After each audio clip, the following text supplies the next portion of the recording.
Senhor presidente, eu passo agora ao réu Jair Messias Bolsonaro.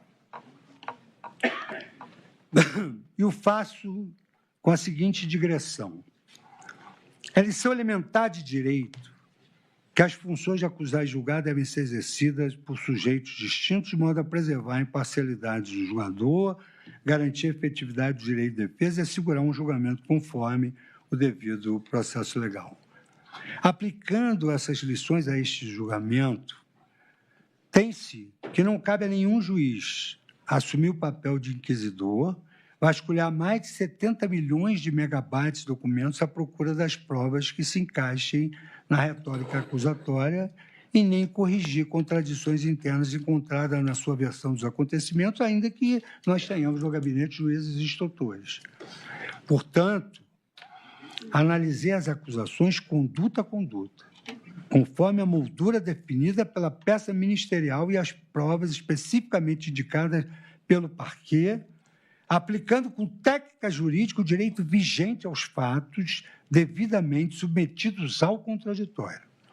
Demais disso, como reconhece a jurisprudência da Corte, quanto à regra de prova, a formulação mais precisa é o estándar anglo-saxônico no sentido de que responsabilidade criminal deve ser provada acima de qualquer dúvida razoável. O Ministério Público imputa ao réu Jair Messias Bolsonaro os crimes de liderar uma organização criminosa armada, tentativa de abolição violenta do Estado Democrático, golpe de Estado e dano qualificado pela violência e grave ameaça contra o patrimônio da União e considerável prejuízo para a vítima, sem prejuízo da deterioração do patrimônio tombado. Primeiramente, é preciso realizar uma divisão das acusações. Elas não podem estar num contexto global. É preciso realizar uma divisão das acusações entre aquelas que se referem a fatos ocorridos no curso do mandato enquanto presidente e aquelas outras atinentes a episódios posteriores à sua saída do cargo. Infelizmente, certamente, em razão de limitações de todos nós, a petição do Ministério Público não me pareceu cuidar de realizar uma descrição típica, individualizada das condutas dos agentes, preferindo adotar uma narrativa que me pareceu desprendida da cronologia dos fatos alegados e com a indicação das condutas específicas que configurariam um dos crimes imputados. Não houve isso. Mas, nesse momento, é imperioso organizar os eventos narrados pela acusação conforme o momento em que ocorreram e aferir se há adequação típica. Novamente, voltando à lição de Hungria, com uma mão que calça a luva sem nada sobrar nem nada faltar. Consoante já exposto previamente, condutas praticadas pelo réu durante seu mandato como presidente da República não podem configurar o crime previsto no 359-M do Código Penal, pois este, ao criminalizar a tentativa violenta de depor o governo legitimamente constituído, pressupõe a prática de conduta tendente a remover o mandatário do cargo ocupado, e era ele o mandatário do cargo ocupado?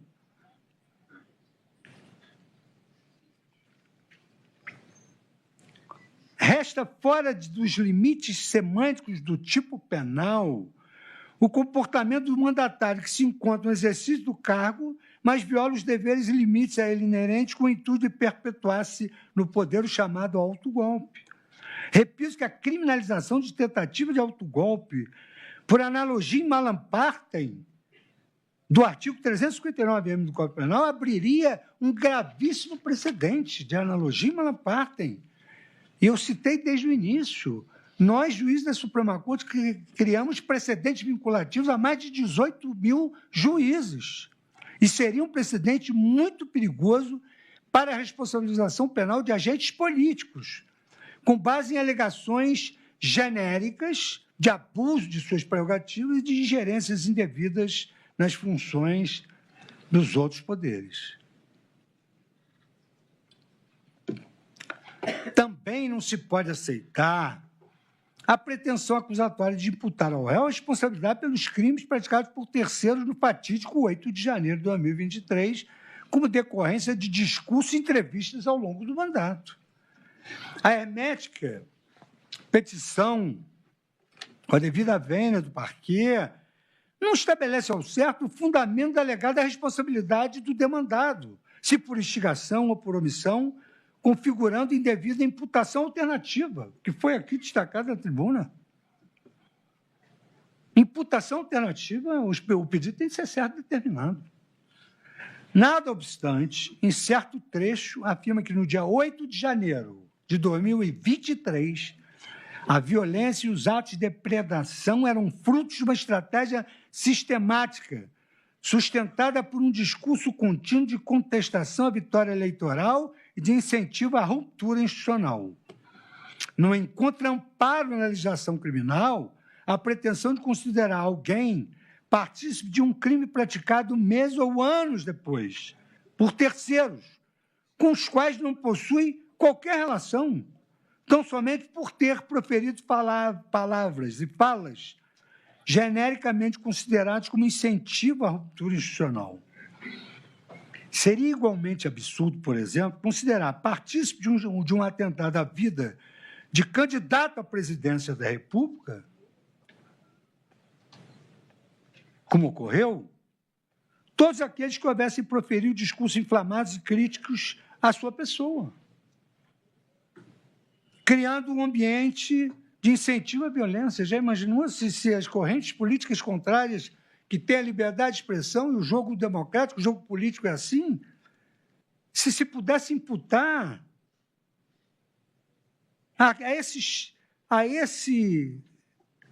ao candidato opositor uma incitação que levou à violência contra o candidato à presidência da República, é desarrazoado equiparar palavras a atos efetivos de violência, como um ataque com faca, notadamente quando o ato agressor rompe qualquer nexo causal de que poderia cogitar com relação a discursos anteriores. Não, o cidadão foi lá e esfaqueou, cometeu o ato executório. A pretensão do Ministério Público, nesse contexto, viola o disposto no artigo 13, parágrafo 1º do artigo do Código Penal, segundo o qual a superveniência de causa relativamente independente exclui a imputação quando por si só produziu o resultado.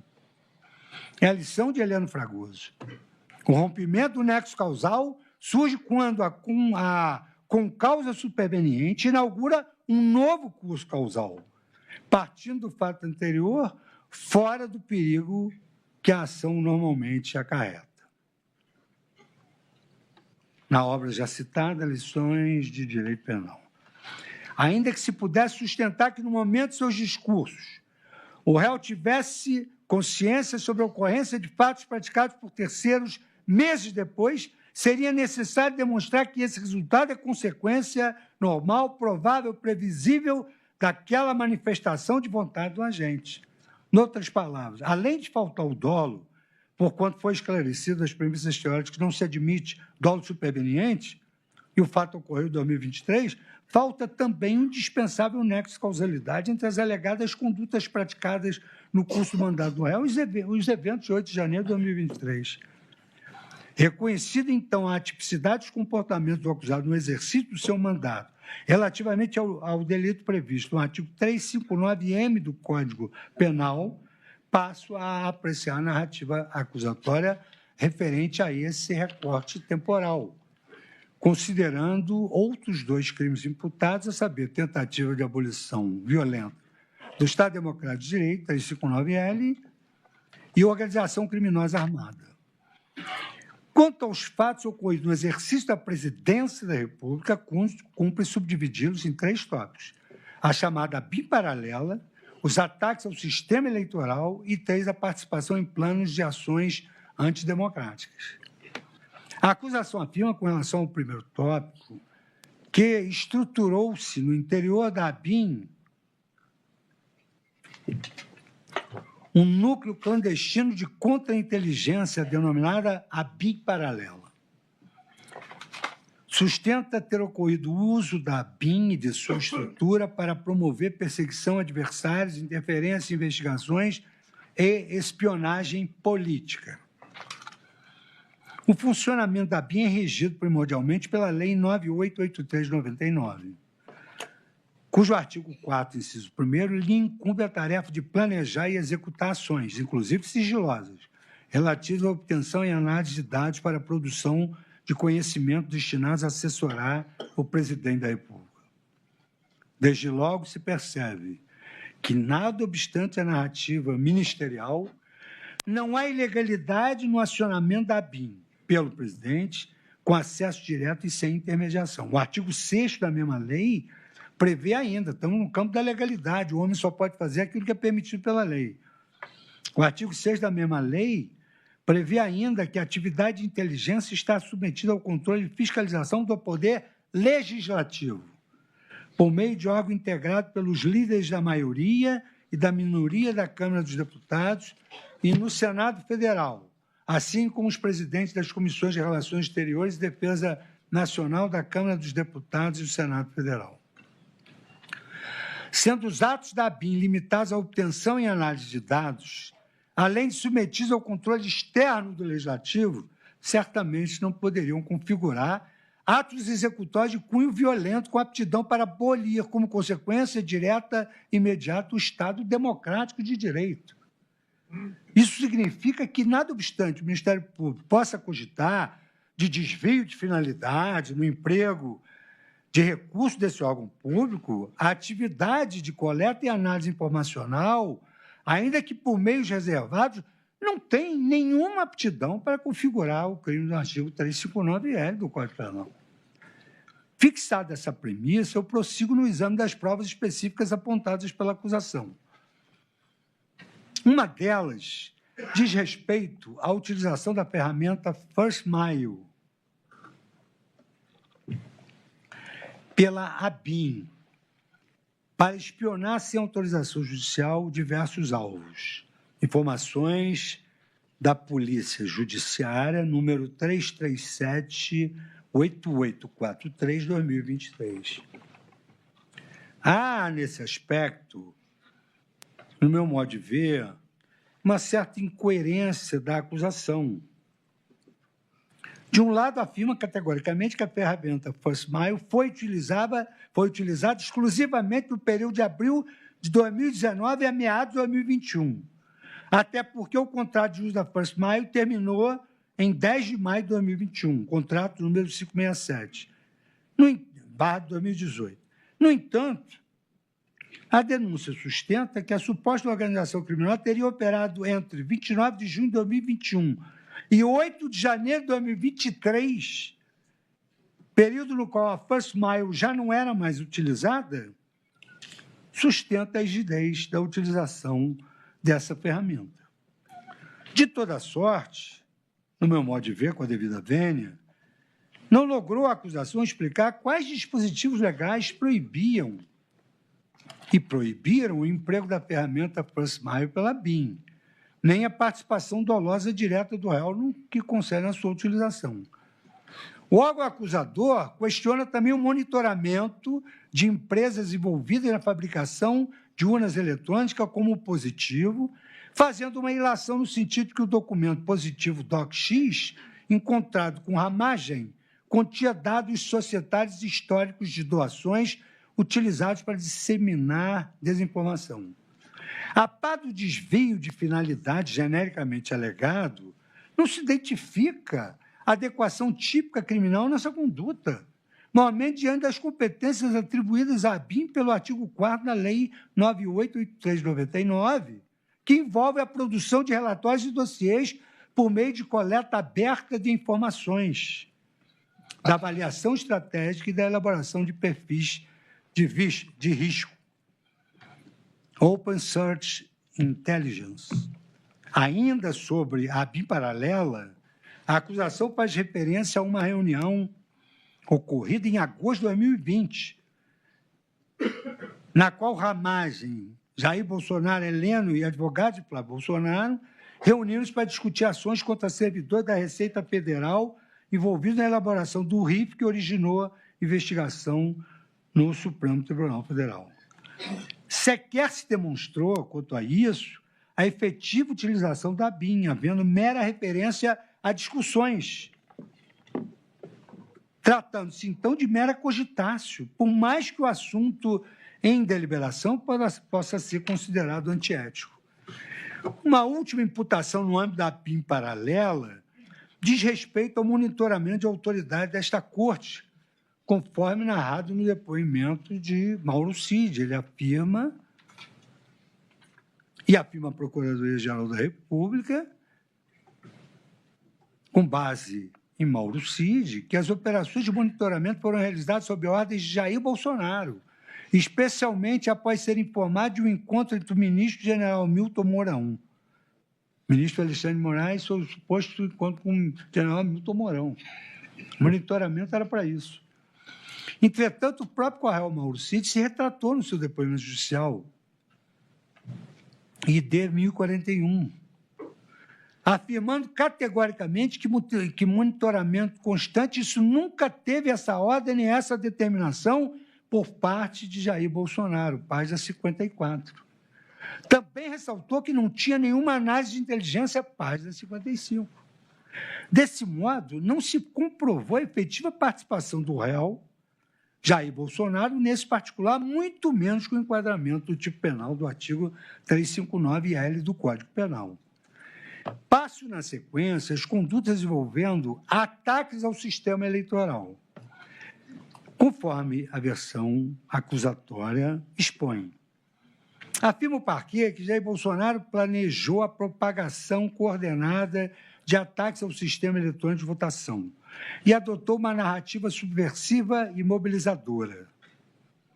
Entretanto, conforme afirmei anteriormente, não se pode admitir que possam configurar a tentativa de abolição do Estado democrático de direito, de discurso ou entrevistas, ainda que contenham questionamentos contra a regularidade do sistema de votação ou rudes acusações aos membros de outros poderes. A simples defesa da mudança do sistema de votação não pode ser considerada narrativa subversiva, conforme o fundamento que se adotou aqui na DI 5889.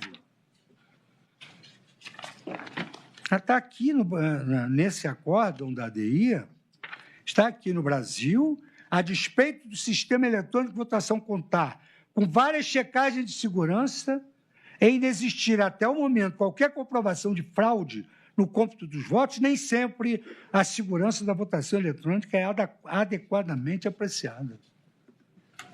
Portanto, a impressão do registro do voto não é um retrocesso, não é fonte de desconfiança no processo eleitoral, decorre de uma escolha dos representantes eleitos. Essa decisão, senhor presidente, me prejudicou muito a presidência do Tribunal Superior Eleitoral, que na última hora eu tive que correr para tentar comprar máquinas de voto impresso. Houve a licitação, posteriormente o plenário do Supremo mudou a decisão e houve um pleito de indenização por aqueles licitantes que tinham comprado as urnas com voto impresso. A matéria foi discutida, era tão controversa que foi discutida, enfim. Quando se sabe, eu fui o presidente da TSE, eu até era muito criticado, porque eu dizia que a urna eletrônica era igual uma torradeira. Botou na tomada, funciona, tirou, não funciona. Essa era a minha compreensão. Repito que o artigo 359-T do Código Penal estabelece não constituir crime contra o Estado Democrático de Direito a manifestação crítica aos poderes constitucionais. A rigor, a adequação típica ao artigo 359-L do mesmo diploma já estaria afastada em caso pela ausência de caráter violento das condutas. A lei exige violência. Daí porque considera ausente a tipicidade penal no que diz respeito à live de 29 de julho de 2021, a entrevista ao programa Pingos nos Is, de 4 de agosto de 2021, e as falas em reuniões institucionais de 5 de setembro de 2022 e 18 de setembro de 2022. Em outra passagem, Sua Excelência, o Procurador-Geral da República, afirma que a organização criminosa preparou em favor de Jair Messias Bolsonaro materiais falaciosos para divulgação pelo influenciador argentino Fernando Serimedo, que realizou uma transmissão ao vivo pela internet em 4/11/2022 com questionamentos ao sistema eletrônico de votação, algo que foi objeto de controvérsia judicial. A par da absoluta ausência de provas de vinculação do réu Jair Bolsonaro com esse influenciador argentino, as mesmas conclusões sobre a tipicidade da conduta se aplicam a esse ponto. Até porque, sequer hipoteticamente, uma live no exterior seria capaz de abolir o Estado Democrático de Direito no Brasil. Registro que a confiabilidade das urnas eletrônicas já foi ao longo dos anos. E sempre ocorreram questionamentos públicos inflamados por políticos de direita e de esquerda do sul ao nordeste do país, sem que, com isso, tenham se abalado as instituições democráticas brasileiras. Ao contrário, as instituições se legitimam e se fortalecem pelo livre debate público, enfrentando todos os argumentos falaciosos e demonstrando que o Brasil realiza eleições seguras. No outro ponto, a Procuradoria-Geral da República afirmou que o réu Jair Bolsonaro teria interferido no relatório elaborado pelo Ministério da Defesa no âmbito da Comissão de Transparência Eleitoral, pois desautorizara a divulgação do relatório de fiscalização elaborado pelo ministro da Defesa. O referido relatório foi encaminhado pelo então ministro da Defesa ao TSE, assinalando que o trabalho restringiu-se à fiscalização do sistema eletrônico de votação, não compreendendo outras atividades, como, por exemplo, a manifestação acerca de eventuais indícios de crimes eleitorais. Posteriormente, em 10/11/2022, o ministro da Defesa divulgou nota oficial esclarecendo não ter sido descartada a possibilidade de fraude. A absoluta ausência de lesividade desse episódio, com relação ao bem jurídico tutelado pelo artigo 359 do Código Penal, é reconhecida pelo próprio Ministério Público, que diminuiu a sua importância ao afirmar em verbis. A ação, contudo, não foi exitosa. O grupo conseguiu apenas que a divulgação do documento fosse evasiva quanto à possibilidade de fraudes do processo eleitoral. Mas, ainda que se considerasse ser essa uma conduta capaz, e que não é, capaz de suprimir o Estado Democrático de Direito, bem como que se abstraísse a ausência de caráter violento, os elementos dos autos também indicam não ter havido o dolo de atentar contra as instituições. Em seu depoimento judicial, a testemunha Batista Júnior, que é o grande pilar da prova testemunhal, que não compareceu numa reunião e foi embora na outra, negou que o presidente da República houvesse interferido no relatório. Negou que o presidente da República houvesse interferido no relatório. Disse ele no depoimento: interferir no relatório eu desconheço. Isso está em linha com a versão apresentada pelo réu sobre o episódio. Qual foi? O que eu pedia sempre para o ministro da Defesa era fazer um relatório mais imparcial possível e que só colocasse ali o que não tivesse qualquer sombra de dúvida. Esse relatório saiu, se não me engano, dia 11 de novembro. Não tinha prazo para entregá-lo. Como a partir do momento que você não tem prova de nada, a gente acredita. E, da minha parte, vou continuar, enquanto for possível, buscando colaborar com o TSE, para que não haja qualquer dúvida, mas sem nenhuma intenção de afrontar o Poder Judiciário no caso. Foi o depoimento aqui em juízo prestado pelo ex-presidente.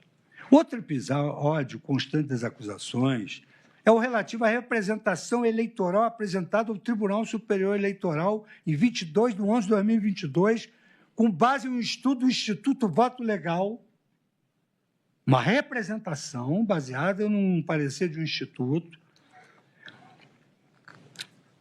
pedindo a invalidação dos votos decorrentes das urnas dos modelos UE 2009, UE 2010, UE 2011, UE 2013 e UE 2015. Sustenta a acusação que, apesar de alertar sobre as inconsistências do estudo do Instituto Voto Legal, o presidente ignorou os avisos técnicos e insistiu na alegação de fraude, protocolando o pedido judicial sabidamente inconsistente. O artigo 5º da Constituição prevê a garantia do acesso à justiça. O juiz julga procedente ou improcedente, acolhe ou desacolhe a representação. Mas, por imperativo lógico, é inegável que esta previsão de garantia do acesso à justiça decorre a impossibilidade de criminalizar, como atentado ao Estado Democrático de Direito, a mera apresentação de demanda ao Judiciário, ainda que se conclua posteriormente pela sua improcedência. O processo é Hitchcockiano, não se sabe quem tem razão, só sabe quem tem razão no final. Ainda que se conclua posteriormente pela sua improcedência. Como se sabe, não se trata da primeira vez que um candidato à presidência da República provoca o TSE contra a regularidade das eleições. Em 30 de outubro de 2014, aquela Corte Eleitoral foi instada pelo partido do candidato derrotado à realização de uma auditoria especial do sistema de votação. Em vez de rejeitar de plano a pretensão e qualificá-la como ataque às instituições democráticas, o TSE tomou a sábia decisão de autorizar a auditoria e, posteriormente, apresentar o resultado à sociedade, indicando não ter sido encontrada nenhuma fraude. O episódio apenas reforçou a legitimidade da justiça eleitoral. Ela colheu e decidiu. E demonstrou o compromisso da justiça eleitoral com a transparência. Não há motivos para que os fatos subjúdice sejam tratados de forma distinta. Representar o Tribunal Superior Eleitoral não é crime. É a garantia de uma cláusula pétrea de acesso à justiça. De qualquer sorte, as provas apresentadas pela Procuradoria-Geral da República apenas denotam que o réu Jair Bolsonaro tinha o intuito de buscar a verdade dos fatos sobre o funcionamento do sistema eletrônico de votação. Isso fica claro pelo depoimento, novamente, da notável testemunha Batista Júnior, que narra ter informado ao então presidente sobre erros técnicos do documento apresentado pelo Instituto Voto Legal, ao que o réu reagiu, ligando por telefone imediatamente para o representante legal desse instituto, a fim de que Batista Júnior pudesse explicar as inconsistências verificadas. Entre parênteses, depoimento. Diante disso, o presidente ligou para Carlos Rocha, presidente do Instituto Voto Legal, para que o depoente explicasse as inconsistências do estudo. Não se trata da postura esperada de alguém fazer essa checagem na frente do próprio depoente. Não se trata de uma postura esperada de alguém que possuísse o intuito de cometer uma fraude. Em seu interrogatório, o réu reforçou a sua postura de boa-fé ao afirmar em verso: então, nós decidimos, então não. Pelo TSE, encerrada aí qualquer discussão sobre o resultado das eleições. Poderia, se não tivesse sido a multa, podia entrar mais 2, 3 petições. E está encerrado o processo. Não tinha mais que discutir mais nada. Reputo, portanto, que a conduta narrada não configura o crime do artigo 359-R do Código Penal. Um último evento narrado na peça acusatória, no contexto de ataques ao sistema eleitoral, diz respeito ao manejo indevido das forças de segurança pública para dificultar a votação de eleitores no candidato da oposição em 19 de 10 de 2022. Quanto a isso, o Ministério Público, em momento algum, apresentou provas da ciência ou da participação de Jair Bolsonaro nos fatos, limitando-se a narrar condutas atribuídas a Anderson Gustavo Torres, Silvinei Vasques, Marília Ferreira Alencar e Fernando de Souza Oliveira. Com efeito, o parquê até mesmo reconhece que Jair Bolsonaro não praticou nenhuma conduta relacionada a esses fatos, mas sustenta que a ação não dependia de um comando explícito dele. pois a estrutura do Estado já se encontrava mobilizada em torno dos interesses pessoais do réu. Mas se ele não participou, como é que foi mobilizado nos seus interesses? O Ministério Público, no meu modo de ver, ele pretende uma imputação penal objetiva ao réu, atribuindo a responsabilidade objetiva por fatos praticados por terceiros, sem demonstrar sua contribuição dolosa para o suposto resultado delitivo. Ocorre que, conforme lição jurídica corriqueira, não se admite a imputação objetiva no direito penal. O artigo 18, parágrafo 1 do Código Penal, é nítido ao prever que ninguém pode ser punido por fato previsto como crime, senão quando pratica dolosamente. Nem há que se cogitar aqui, até porque sequer a acusação ousou fazê-lo, da figura da coautoria funcional, na qual a atuação do coautor detém uma função específica na execução do ilícito penal que possui reflexos para o seu aperfeiçoamento, de sorte que a sua não colaboração compromete o êxito do ilícito. Para que se pudesse discutir sobre a aplicação dessa teoria ao caso em apreço, seria necessário demonstrar que o réu foi cotitular da resolução comum para o fato e da realização comunitária do tipo, de forma que as contribuições individuais completam-se em um todo unitário, e o resultado total deve ser imputado a todos os participantes, que é o que preconiza Johannes Wessels numa obra traduzida pelo estimado amigo e ex-procurador, não sei se é procurador da República ainda, Juarez Tavares, numa obra publicada pela editora Fabris. Seria, então, pela editora Fabris, editor, seria, então, preciso que o parquet indicasse qual a fração de ato executório incumbiria o agente em questão no contexto do plano delitivo, bem como a sua indispensabilidade diante das singularidades do tipo penal e do caso concreto para a consecução do resultado delituoso. Obviamente, também seria exigida a demonstração da unidade de desígnios, já que íncitas a essa modalidade de coautoria figura a divisão de tarefas e a distribuição funcional dos papéis para a consecução de um fato típico específico. Entretanto, com a devida vênia, a denúncia carece de todos esses elementos. A improcedência da pretensão acusatória, então, é medida que se impõe consoante a jurisprudência desta Corte. Deve ser refutada a imputação centrada unicamente na posição de um dado agente na escala hierárquica governamental por inegável afinidade com o direito penal objetivo. Não se admite a invocação da teoria do domínio fato com vista a solucionar problemas de debilidade probatória ou a fim de arrefecer os rigores para a caracterização do delito doloso, pois tais propósitos estão dissociados da finalidade principal do Instituto. Ação Penal 975, 2017.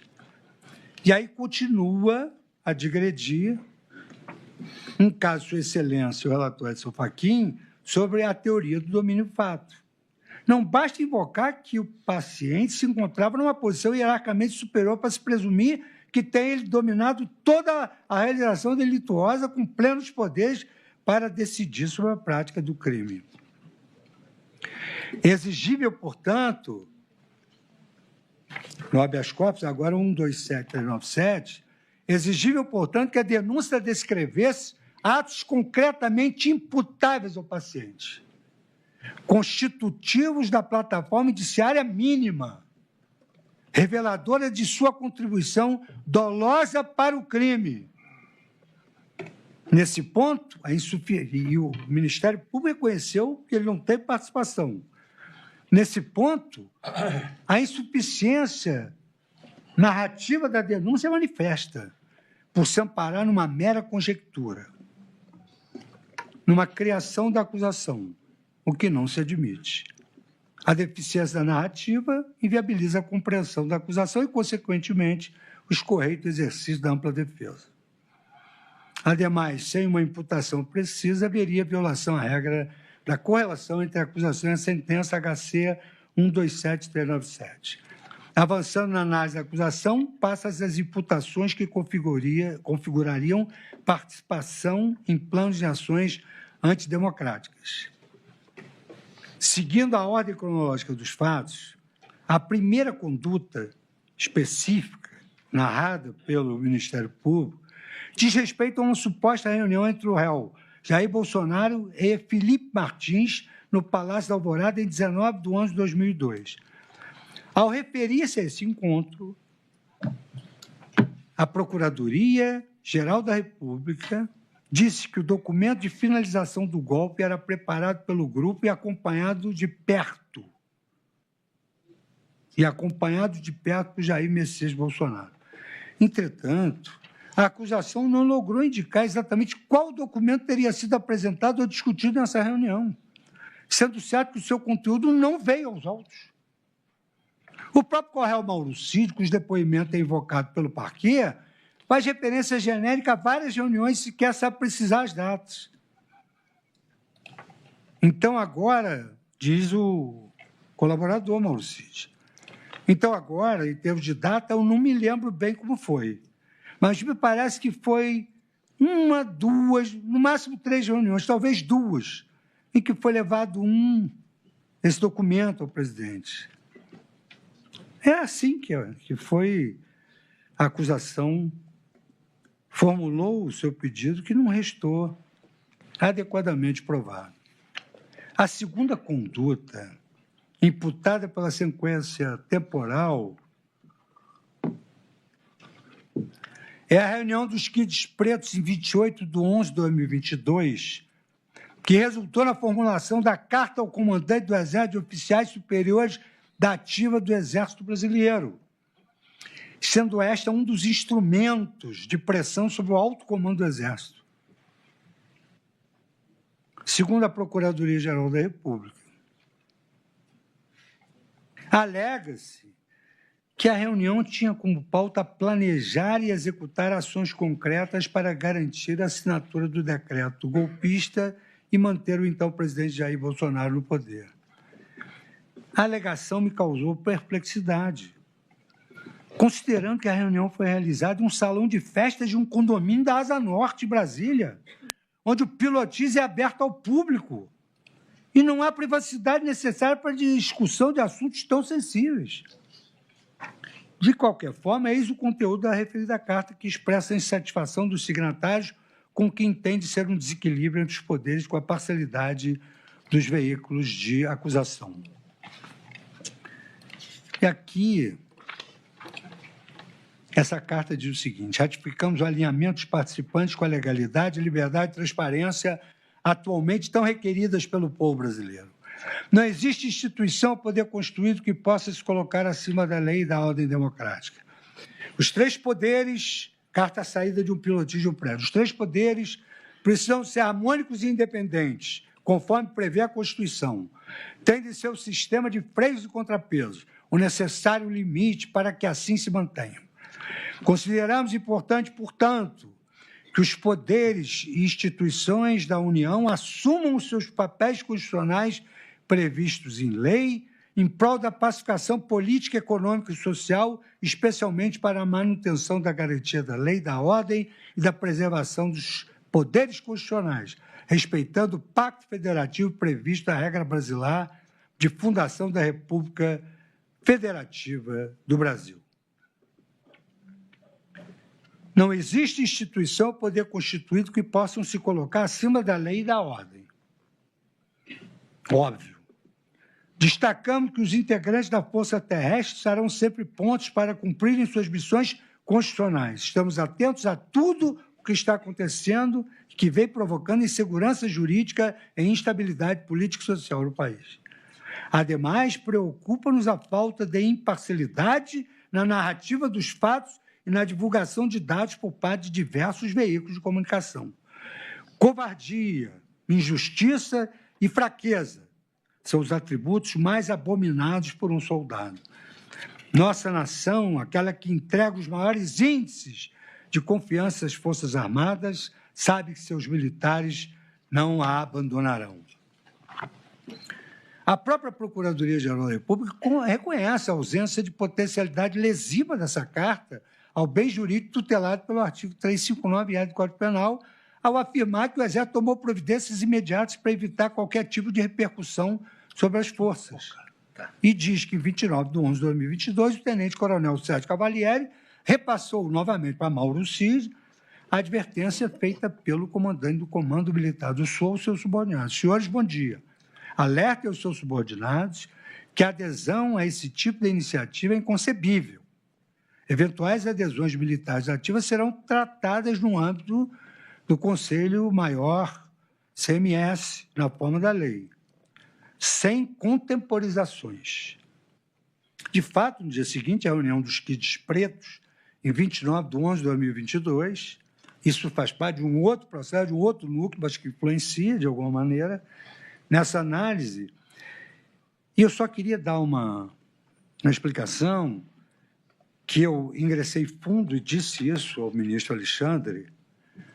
Nós temos dissenso e não temos discórdia. Nós somos amigos. Disse a ele que esse debruçar profundo decorre da deferência que eu tenho à dedicação dele a esse processo, mas que, evidentemente, nós poderíamos ter dissenso. E nós trabalhamos em equipe. E eu destaquei uma equipe especificamente para analisar as provas. Por isso é que eu estou mencionando dado por dado, porque tive o auxílio de uma força-tarefa do gabinete que analisou as provas. De fato, no dia seguinte à reunião dos quides pretos, 29 de 11 de 2022, o Comando do Exército publicou nota rebatendo a referida carta, consignando que os militares da ativa, por definição legal e por compromisso com a nação brasileira, são apartidários em suas condutas, bem como que o respeito incondicional à hierarquia, à disciplina e à cadeia de comando é o farol que sempre orientou os rumos de nossa instituição em todos os momentos de sua existência. O depoimento do general Freire Gomes reitera que foram adotadas providências imediatas. Esse tipo de procedimento dessa carta de militares da ativa é inaceitável do ponto de vista da hierarquia e disciplina do Exército. Então, inconcebível e de imediato, tomamos as providências. Quanto às mensagens recuperadas do aplicativo de WhatsApp de Bernardo Romão Correia Neto, que transpareciam a pauta da reunião, não há qualquer registro de ação violenta sendo cogitada. O texto indica apenas o seguinte: falta de coesão da força, NSC de atuação no curtíssimo prazo. 2. NSC, NEC de alertar os C1000 acerca da realidade. 3. RLZ, ações concretas no campo informacional com estratégica. 4. Criação de gabinete de crise, inicialmente no campo informacional. Proposta no COTER. Obrigado. O EB deverá falar com os presidentes do Poder Legislativo e Judiciário. Estado final desejado. O estabelecimento de laços de confiança entre o PR e o comandante EB, Centro de Gravidade, Alexandre de Moraes. Acrescente que a única prova da ciência do réu Jair Bolsonaro sobre a carta em questão, ela consiste em mensagens trocadas entre o coronel Mauro Cid e Sérgio Cavalieri, em que o segundo pergunta se o primeiro sabe disso. E o primeiro diz sim. Essa prova tênue é insuficiente, completamente insuficiente, para demonstrar uma participação dolosa quanto à elaboração da carta e a sua divulgação. Por todos esses motivos, não houve qualquer ato executório de atentado ao Estado Democrático a partir da reunião, muito menos restou demonstrada a concorrência de conduta dolosa do acusado para sua realização. Seguindo a linha do tempo, a Procuradoria-Geral da República faz referência a reuniões realizadas em novembro de 2022, nas quais o réu Jair Bolsonaro e Batista Júnior estariam presentes, sugerindo, nas palavras do órgão de acusação, que o plano disruptivo foi incessantemente testado pela cúpula do poder. Em seu depoimento, Batista Júnior, testemunha central, declarou o seguinte: no mínimo, eu estive lá no dia 1º de novembro, no dia 2 de novembro, no dia 14 de novembro, no dia 22 de novembro, no dia 24 de novembro. Nunca estive sozinho com o presidente e o general Paulo Sérgio estava presente. Acho que os outros 2 comandantes estavam em todas, não tenho certeza. No dia 2 de novembro, ao Palácio, nos reunimos na biblioteca, no sofá da biblioteca. A primeira reunião foi na mesa da biblioteca. A segunda foi no sofá da biblioteca. Só o ministro da Defesa e os 3 comandantes. E esse assunto da garantia da lei e da ordem, ele começou a ser abordado nessas outras reuniões, mas o foco era a entrega do relatório. Note-se aqui uma contradição interna da vênia da acusação. Veja que essas reuniões citadas por Batista Júnior teriam ocorrido 1º do 11, 2 do 11, 14 do 11, 22 do 11 e 24 do 11 de 2022. Por sua vez, em outra passagem da peça acusatória, afirma que a primeira versão do documento foi submetida à apreciação dos representantes das Forças Armadas em reunião realizada no Palácio Alvorada na manhã do dia 7 de 12 de 2022. 1 do 11, 2 do 11, 14 do 11, 22 do 11, 24 do 11. Não há essa data, 7 de 12 de 2022. Ora, como poderia o réu imputado ter tratado da minuta do decreto de reuniões realizadas em novembro, se a sua primeira versão foi apresentada em dezembro? No processo penal, como é sabido, dúvidas ou contradições enfraquecem a acusação pro réu. Demais disso, Batista Júnior disse que o assunto referente à garantia da lei e da ordem começou a ser abordado, mas o foco da reunião era sobre o relatório do Ministério da Defesa na Comissão de Transparência Eleitoral, que eu já abordei anteriormente. Isso reforça que nada passou de uma vaga cogitação, prontamente rejeitada, como, aliás, resta claro da passagem do depoimento de Batista Júnior, na qual sugere que Freire Gomes ameaçou prender Jair Bolsonaro caso decretasse a garantia da lei e da ordem. Disse Batista Júnior que o general Freire Gomes teria dito: se o senhor tiver de fazer isso, eu vou, inteligível, prender. Eu estive na cariação. E nessa cariação eu perguntei ao general Freire Gomes: o senhor disse que ia prender o presidente? De jeito nenhum. Eu disse que poderia haver consequências jurídicas do ato, mas jamais disse isso. As afirmações de Batista Júnior, no sentido de que o foco era a entrega do relatório, estão em linha com o que sustentou o réu Jair Bolsonaro em seu interrogatório, dizendo que somente discutiu saída dos limites constitucionais para sua irresignação perante o TSE. O que existiu na prática foi como nós fomos impedidos de recorrer ao TSE, com preocupação de uma penalidade mais alta do que ocorrida naquela. Se não me engano, de 23 de novembro, nós buscamos alguma alternativa na Constituição. Achamos que não procedia e foi encerrado o assunto. Tudo sugere, assim, que nas reuniões de novembro de 2022 houve uma mera cogitação de emprego da medida de garantia da lei e da ordem, como fruto da irresignação do réu quanto ao insucesso de sua representação apresentada ao TSE. A cogitação é insuficiente para a configuração do crime do artigo 359-N do Código Penal. Ainda, seguindo a reconstrução cronológica dos fatos, a Polícia Federal encontrou nos dispositivos do coronel Mauro Cid registros fotográficos enviados por ele para si mesmo em 28 de 11 de 2022, de uma minuta prevendo a declaração de estado de sítio e a declaração de operação de garantia da Lei da Ordem, RAP número 227267/2023. A parte conhecida da minuta é limitada aos seus considerandos.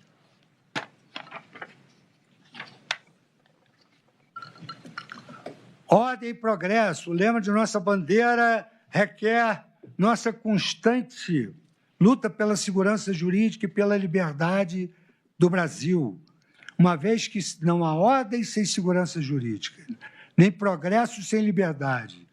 Enquanto guardiões da Constituição, os ministros do Supremo Tribunal também estão sujeitos ao princípio da moralidade, inclusive quando promovem ativismo judicial. Isso é dito em todos os jornais, artigos acadêmicos, nos criticam todo dia. Aliás, o desmedido ativismo judicial e a aparente ilegalidade, desprovida de legitimidade contrária ao princípio da moralidade institucional e assim justa, não podem servir de pretextos para a desvirtuação da ordem constitucional pelos tribunais superiores. Então, vejamos, entre outros, algumas situações recentes. As normas ilegítimas autorizando a atuação de juízes suspeitos nestas eleições, que nunca poderiam ter presidido o TSE, uma crítica contundente, uma vez que ele, Geraldo Alckmin, possuem vínculos de longa data, como todos sabem. 2, as decisões ilegítimas, a queixa que consta desse registro encontrado no telefone do Mauro Cid, que ele passou para ele mesmo. As decisões ilegítimas permitindo censura prévia, as decisões afastando muitas causas justas da apreciação de justiça. O TSE não apurou a denúncia relativa à falta de inserções de propaganda eleitoral. Isso é uma carta de lamentação, isso é uma carta de quem se sente injustiçado. O restante da minuta não é nem conhecido, pois a fotografia ela é obstruída parcialmente por um papel, conforme a seguinte imagem. Está aqui a imagem do meu voto, presidente, eu mostro aos eminentes pares. Já foi juntado aos autos.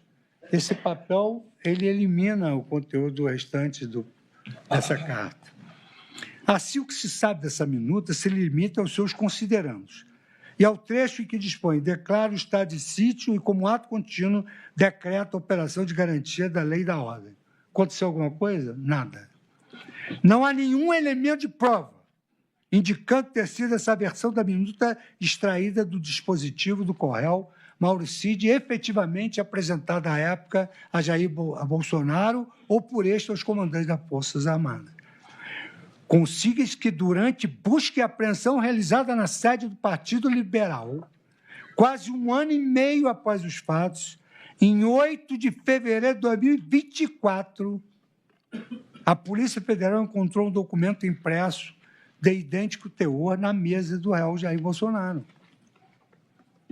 E encontrou, 1 ano e meio depois, após os fatos, em 8 de fevereiro de 2024, a Polícia Federal encontrou um documento impresso de idêntico teor na mesa do réu Jair Bolsonaro.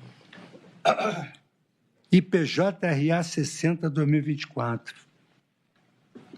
Já julguei casos de encontro fortuito de documentos que não tinham nada a ver com nada. Inclusive, esse documento também se limitava aos considerandos. E é interrompido no mesmo ponto em que, nas fotografias apreendidas com Mauro Cid, há uma folha obstruindo a visualização. Aí eu confiro aqui a imagem. Tudo indica, portanto, que o documento apócrifo, encontrado na sede do Partido Liberal em fevereiro de 2024, foi impresso muito depois dos fatos, apenas para subsidiar a defesa do ex-presidente e não constituindo prova da sua ciência à época dos acontecimentos da denúncia. A propósito, o material produzido para subsidiar a defesa em um processo penal, ele não pode ser utilizado em desfavor do réu. Na doutrina estrangeira, é longeva, a chamada Work Product Immunity, que protege a devassa estatal, isso é facilmente compreensível, protege a devassa estatal contra os materiais preparados pela defesa do acusado em antecipação ao litígio, sobretudo as impressões mentais, conclusões e estratégias que recebem proteção quase absoluta. Essa doutrina foi reconhecida pela Suprema Corte em Hickman versus Taylor, que proíbe expressamente a inspeção ou acesso da acusação a relatórios, memorandos ou outros documentos feitos pelo réu, por seu advogado ou agente durante a investigação ou defesa do caso. No Brasil, o artigo 7, parágrafo 6º do Estatuto da Advocacia veda em qualquer hipótese a utilização de documentos, mídias e objetos pertencentes aos clientes do advogado averiguado, bem como dos demais instrumentos de trabalho que contêm informação sobre os seus clientes. Houve uma alteração do Estatuto da Advocacia em razão disso, em 94. A ratio essência da norma legal é, inegavelmente, a proteção da ampla defesa e do contraditório, sendo esse também o cerne dessa novel doutrina do Work Product. Demais disso, a utilização de materiais produzidos para subsidiar a defesa do réu ofende o direito fundamental de não produzir defesa contra si mesmo.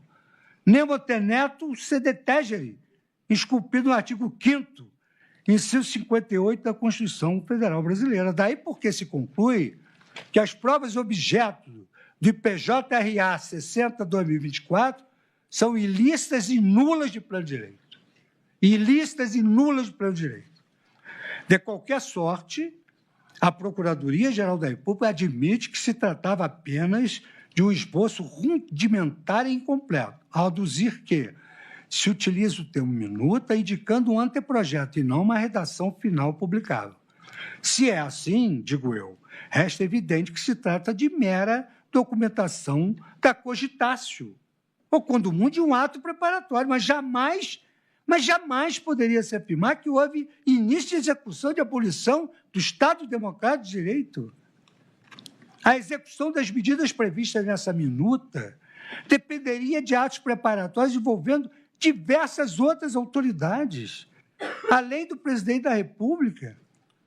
O estado de sítio depende de prévia autorização do Congresso Nacional, artigo 49.4 da Constituição Federal, a lei de pronunciamento do Conselho da República, artigo 90, inciso 1º, e de opinião do Conselho de Defesa Nacional, artigo 91, parágrafo 1º, inciso 2º da Constituição Federal.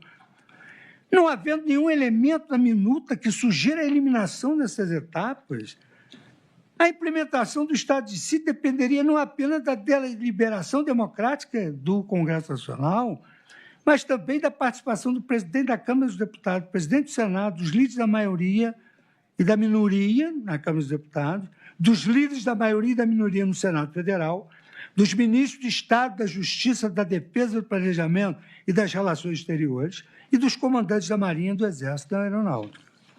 É contraditório imaginar uma tentativa de abolição do Estado democrático com a autorização e a participação ativa dos membros do Congresso Nacional no pleno exercício de suas prerrogativas.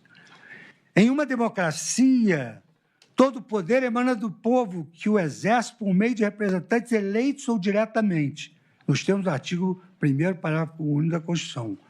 Porém, ainda que se pudesse abstrair dessa incongruência, é inegável que a minuta em questão ainda precisaria passar por inúmeras providências de diferentes sujeitos, para que pudesse ser capaz de gerar uma verdadeira tentativa, e agora, obedecendo o tipo, com o emprego de violência ou grave ameaça de abolir o Estado Democrático de Direito. E eu me refiro às premissas teóricas da abolição do Estado Democrático de Direito, para tudo, para todos os poderes. Essa conclusão é igualmente aplicável quanto à operação da garantia da lei e da ordem. Para sair da mera cogitação, enfim, dar início a atos executórios violentos para abolir o Estado Democrático de Direito, Seria necessário, além da publicação formal do decreto do presidente da República, o envio de mensagem para ativação dos órgãos operacionais das Forças Armadas para desenvolvimento das ações de caráter preventivo e repressivo necessárias para assegurar o resultado das operações na garantia da lei e da ordem. A partir disso, deveria ser editado outro ato formal para transferir o controle operacional dos órgãos de segurança pública necessários ao desenvolvimento das ações para a autoridade encarregada das operações. E, na sequência, esta constituiria um centro de coordenação de operação e operações composto por representantes dos órgãos públicos sob seu controle operacional com interesse afim. Todas essas etapas estão previstas no artigo 15 da Lei Complementar 97/99. Entretanto, ainda que se pretendesse dispensá-las para reputar configurado ilícito e o seu início de execução do projeto delitivo por ocasião da edição do decreto, certamente não se poderia retroagir ainda mais no intercrime para alcançar uma minuta qualificada pela própria acusação, como um anteprojeto e uma redação final e não uma redação final publicável. Recorda-se a propósito do episódio notório em que um procurador-geral da República, eu estou recordando um episódio. Nós temos hoje um excelente procurador-geral da República.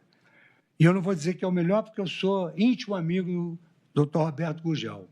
E acho ele à altura da excelência de todos os procuradores. Mas, nesse caso,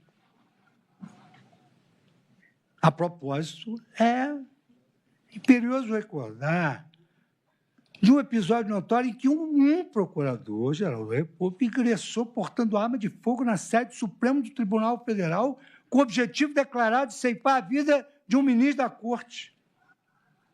Caso a sua conduta fosse considerada já naquele momento como uma tentativa de um homicídio, um atentado às instituições democráticas, poder-se-ia diluir o efeito dissuasório da sanção penal. Haja vista que o agente não ficaria isento de responsabilidade criminal, interrompendo a sua empreitada delitiva imediatamente. Então, há que se delimitar a caracterização de atos executórios conducentes a condutas capazes de gerar perigo concreto e imediato ao bem jurídico tutelado, se abranger etapas incipientes de intercrimes, a fim de estimular o indivíduo a abandonar a ideia criminosa. Tem de tratar diferente.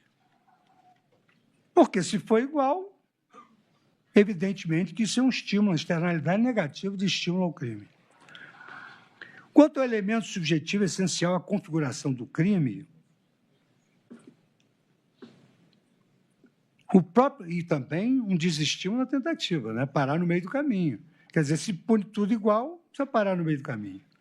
Agora, se não for igual, a pessoa pensa duas vezes, não vou parar no meio do caminho. Quanto ao elemento subjetivo essencial à configuração do crime, o próprio coronel Mauro Cid afirmou em seu depoimento jamais ter imaginado, Mauro Cid, jamais ter imaginado que Jair Bolsonaro assinaria aquele documento. Nas suas palavras enfáticas, referindo-se à minuta, ele foi taxativo. O presidente não assinaria esse documento. Reputo, assim, não configurado o crime previsto no artigo 359-L pela conduta em análise ante a existência de mera cogitação ou ato preparatório. A Procuradoria-Geral da República afirma, com base na colaboração de Mauro Cid, ter ocorrido nova reunião entre Jair Bolsonaro e Felipe Garcia Martins em 6/12/2022. Apesar de amparar-se unicamente nas declarações do colaborador, que não pode, segundo a jurisprudência do tribunal, para afirmar que teria ocorrido o encontro entre Bolsonaro e Felipe Martins nessa data, a acusação faz diversas suposições sobre o que teria acontecido e travado entre eles. Diz, Mauro Cid confirmou que em 6/12/2022, Jair Bolsonaro recebeu de Felipe Garcia Martins a minuta de decreto que detalhava diversos considerandos, fundamentos dos atos a serem implementados, apontando supostas interferências do Poder Judiciário no Poder Executivo e decretando, no final, a realização de novas eleições. Impunham também a prisão de autoridade, entre elas o ministro Supremo Alexandre de Moraes, Gilmar Mendes e o presidente do Senado, Rodrigo Pacheco. De acordo com o colaborador Jair Bolsonaro, fez adiante ajustes na minuta, submetendo à prisão apenas do ministro Alexandre de Moraes e limitando-se à realização de novas eleições presidenciais.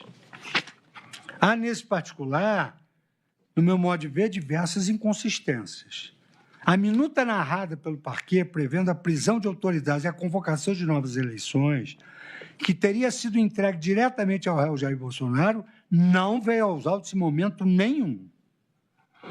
Trata-se de mera ilação baseada no depoimento de Batista Júnior do seguinte teor. Em algum desses encontros com o presidente Jair Bolsonaro e o ministro Paulo Sérgio foi aventada a possibilidade da prisão de... Não, perdão, é uma pergunta. Em algum desses encontros com o então presidente Jair Bolsonaro e o ministro Paulo Sérgio foi aventada a possibilidade da prisão de autoridades públicas? Testemunha, foi sim, senhor, do ministro Alexandre de Moraes. No brainstorm das reuniões, isso aconteceu.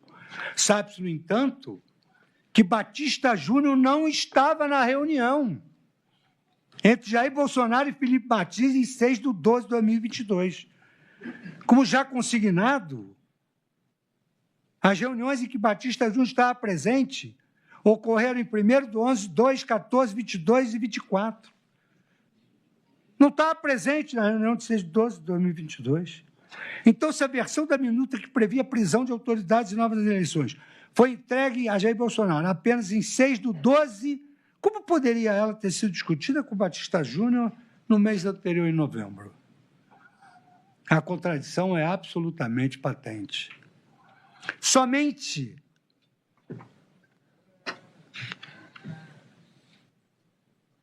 essa contradição não encerra o quadro.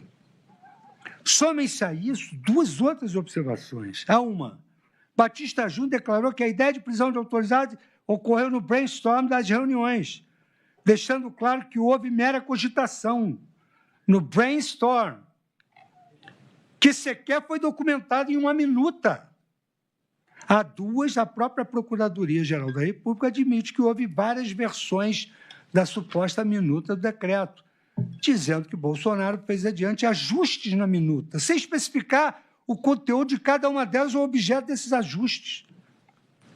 E essas contradições e falhas, que, no meu modo de ver, estão intrinsecamente na acusação, vão se tornando cada vez mais, no meu modo de ver, com a devida vênia, insustentáveis, à medida que a narrativa avança. E até aqui, como se nota, não há provas que sustentam um édito condenatório. O édito condenatório tem que trazer paz de espírito para o juiz ao condenar. Prossigo, então, para a reunião do dia 7 de dezembro, entre Jair Messias Bolsonaro, Almir Garnier, Paulo Sérgio Oliveira e Felipe Garcia Martins Pereira. De acordo com o parquê, o Ministério Público, informações prestadas pelo colaborador Mauro Cid, informações prestadas pelo colaborador, indicam que a primeira versão do documento foi submetida à apreciação de representantes das Forças Armadas em reunião realizada no Palácio da Alvorada na manhã de 7 de dezembro de 2022. É relevante observar que Batista Júnior não participou da reunião de 7 de dezembro de 2022. Isso significa que, apesar de a acusação escorar-se nas suas declarações para cogitar da existência de uma minuta prevendo a prisão das autoridades públicas, a verdade que salta dos autos é que Batista Júnior não estava presente na reunião em que Jair Bolsonaro teria apresentado a primeira versão do documento aos representantes das Forças Armadas. Sobre a dinâmica da reunião de 7 de dezembro de 2022, apenas se sabe terem sido projetados em uma tela os considerandos de uma minuta que, segundo Freire Gomes, apresentava aspectos que remetiam a uma possível GLO, um estado de defesa ou de sítio, mas muito superficial. Freire Gomes destacou que não se tratava de uma minuta pronta ou completa, mas apenas um apanhado, uma memória. Eu não diria um documento. Nada obstante, o Ministério Público afirma que o réu Jair Bolsonaro teria, nessa reunião, pressionado os comandantes das Forças Armadas para obter apoio.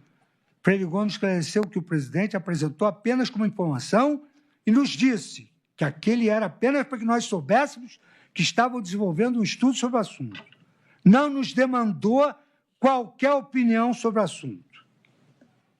Note também que a Procuradoria-Geral da República sustenta ter sido apresentada nessa reunião de 7 de dezembro de 2022 a primeira versão da minuta de decreto, mas, efetivamente, não consegue comprovar o seu extrato e, a posteriori, o seu exato conteúdo. Faz somente uma suposição, pela descrição de Freire Gomes, de que a minuta previa institutos excepcionais similares ao verificados na mídia apreendida no dispositivo do Correio Mauro Cid. Esta minuta em registros fotográficos, com aquele papel cobrindo, não previa a prisão de autoridades ou a convocação de novas eleições, mas sim o estado de sítio e a operação de garantia da lei e da ordem. Previa, mais uma vez, a tipicidade do tipo, a tipicidade do crime. É de se reiterar os termos que Freire Gomes utilizou para se referir à minuta apresentada na reunião em questão, limitada aos considerandos, afirmando que era muito superficial, um apanhado, sequer constituindo um documento, pois apenas estavam desenvolvendo um assunto, um estudo sobre o assunto. Tudo indica, por conseguinte, que nada saiu do plano da mera cogitação. Rememore-se que o Correio Mauro Cid categoricamente afirmou que o ex-presidente não assinaria esse documento. Temos depoimento número 357-6708-2023. Todas essas provas estão em linha com o que declarou o réu no caso subjúdice. Jair Bolsonaro, descartamos de plano a possibilidade de usarmos qualquer hipótese prevista na Constituição. Quisesse o réu prosseguir no intercrimes em direção a um autogolpe, ele não precisaria convencer os comandantes das Forças Armadas a apoiá-los, pois a substituição destes é prerrogativa do presidente da República, consoante o artigo 4 da Lei Complementar 97. A Marinha e o Exército e a Aeronáutica dispõem singularmente de um comandante indicado pelo ministro de Estado da Defesa e nomeado pelo presidente da República, o qual, no âmbito de suas atribuições, exercerá a direção e a gestão da respectiva força. Demais disso, qualquer início de ato executório envolvendo o emprego de Força Armada dependeria necessariamente da edição de um decreto formal pelo presidente da República, na medida em que o artigo 15, caput, da Lei Complementar 97 é claro ao dispor que o emprego das Forças Armadas na defesa da pátria é garantido dos poderes constitucionais da lei e da ordem e na participação de operação de paz é de responsabilidade do presidente da República. O parágrafo 1º do mesmo artigo estabelece que compete ao presidente da República a decisão do emprego das Forças Armadas por iniciativa própria ou em atendimento a pedido manifestado por quaisquer dos poderes constitucionais. Entretanto, o réu Jair Bolsonaro jamais procedeu nesse sentido, limitando-se, segundo as provas dos autos, ao campo da mera cogitação impunível.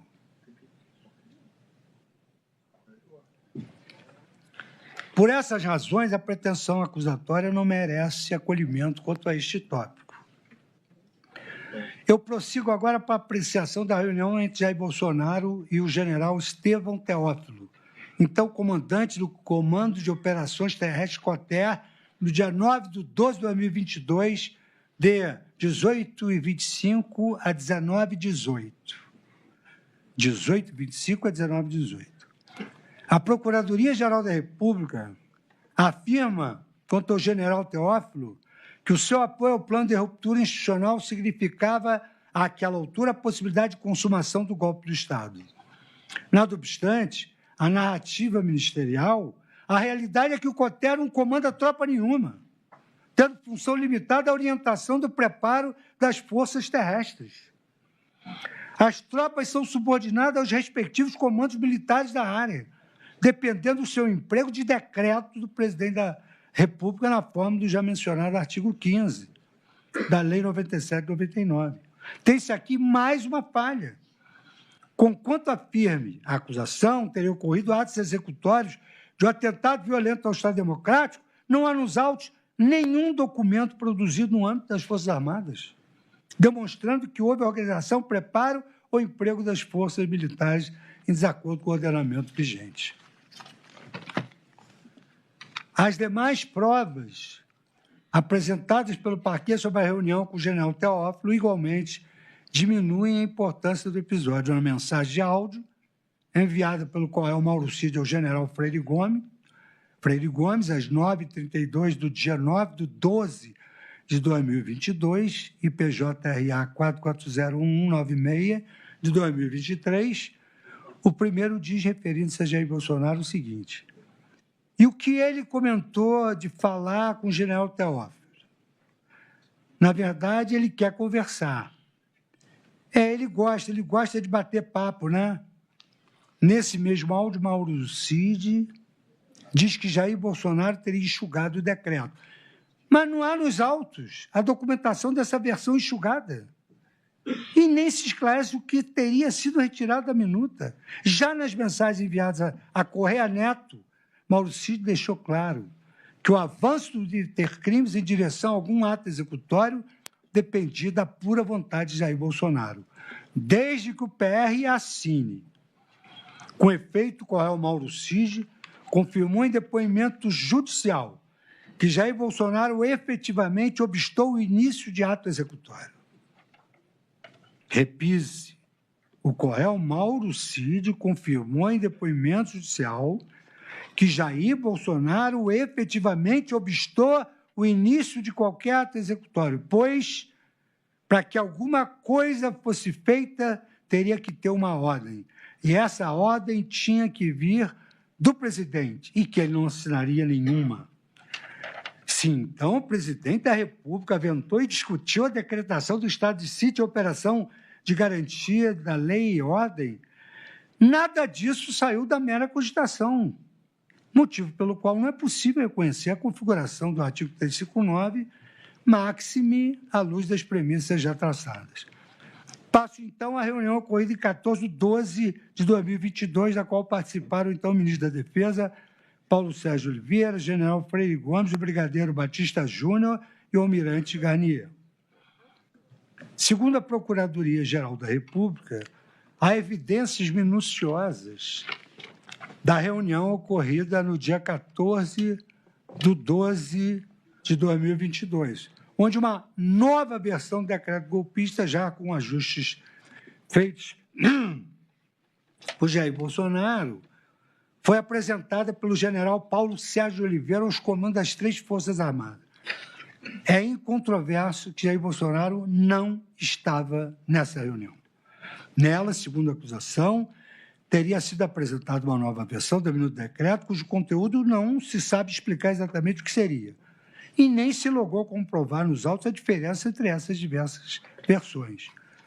O réu está sendo acusado por um documento cujo teor exato não é conhecido, de origem incerta, e apresentado em uma reunião da qual nem participou.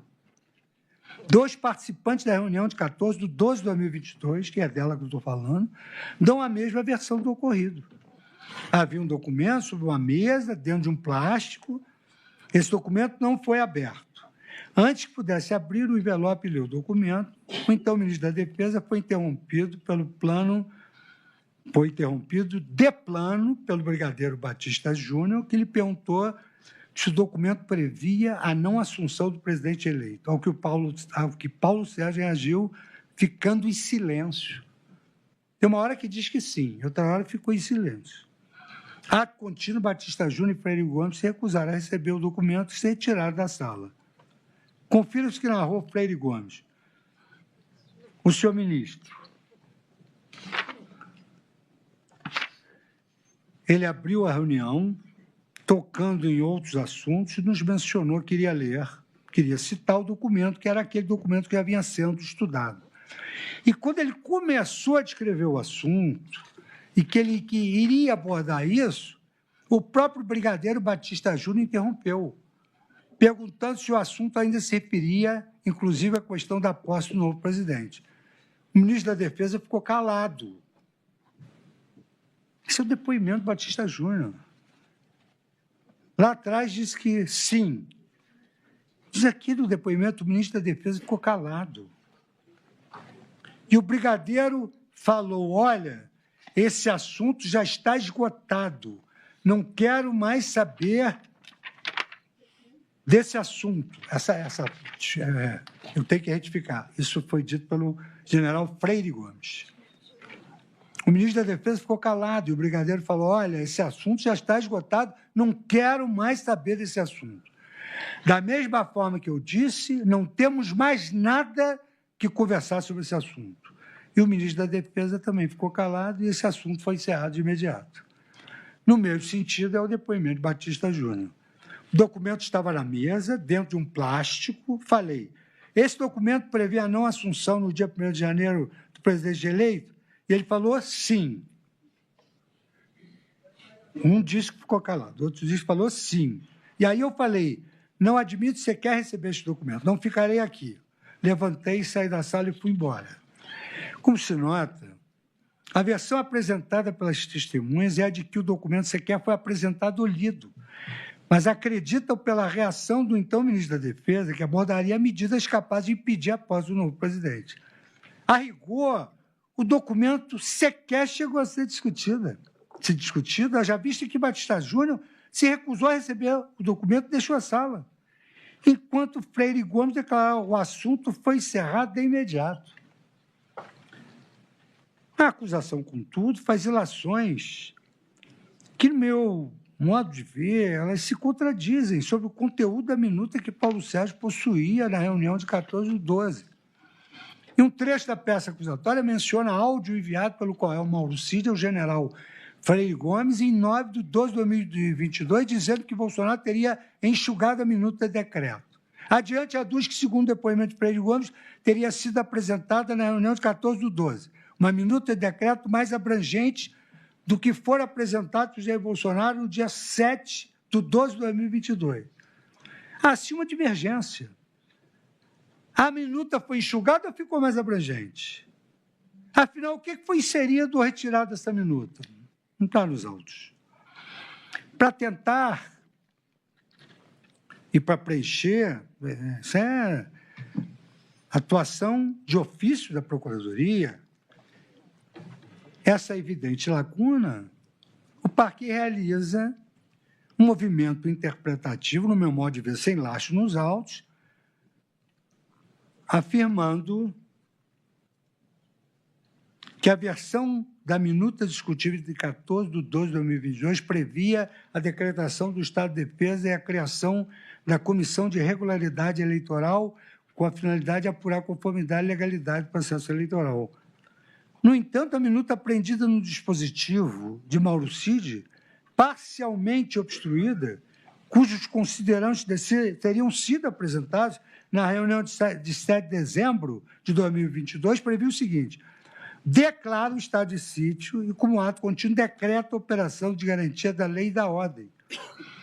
Poder-se, então, dizer, pela narrativa da acusação, que em 14/12 já havia sido descartada a ideia de decretação de estado de sítio e de operação da garantia da ordem, porque já era uma outra minuta declarando o estado de sítio e ato contínuo decreto de operação da garantia da lei e da ordem. Note-se, assim, a absoluta inexistência de prova a respeito de que qualquer minuta prevendo a prisão de autoridades teria sido apresentada nessas reuniões de 7/12 e 14/12 de 2022. Portanto, não há amparo nos elementos probatórios que corroborem a acusação de que a minuta do decreto apresentado ao alto comando do Exército previa medidas de intervenção nos demais poderes, incluindo a prisão de autoridades. Logo, se nota que minutas sem um conteúdo definido, modificadas em várias vezes, não podem ser consideradas atos executórios de crime algum. Ainda sobre a reunião de 14/12, há uma outra relação, as previsões de intervenção na sede do Tribunal Superior Eleitoral e a criação de uma comissão de regularidade eleitoral coincidiam com um plano traçado num arquivo. O arquivo desenho OP Luneta, que se refere à acusação, foi encontrado em pendrive apreendido posteriormente em poder de Hélio Ferreira Lima. Ocorre que, conforme os metadados do referido arquivo, este foi criado em 18 de janeiro de 2023 e modificado em 30 de janeiro de 2023, ou seja, posteriormente aos fatos narrados na denúncia segundo o período mencionado, IPJ-RA número 055/2024, página 19. A inconsistência da narrativa é evidente, porque não pode se cogitar de que um documento criado em 18 de janeiro de 2023 pudesse ser apresentado em uma reunião ocorrida em 14/12/2022. Isso me levou a considerar que não havia provas da prática do crime do artigo 359-L do Código Penal nesse tópico. Na sequência, eu passo a tratar, e não é muito longo, senhor presidente, eu pergunto a Vossa Excelência também, depois de terminar, poderíamos dar 10 minutos depois de terminar essa parte, para depois terminar os outros réus. Ou Vossa Excelência pode...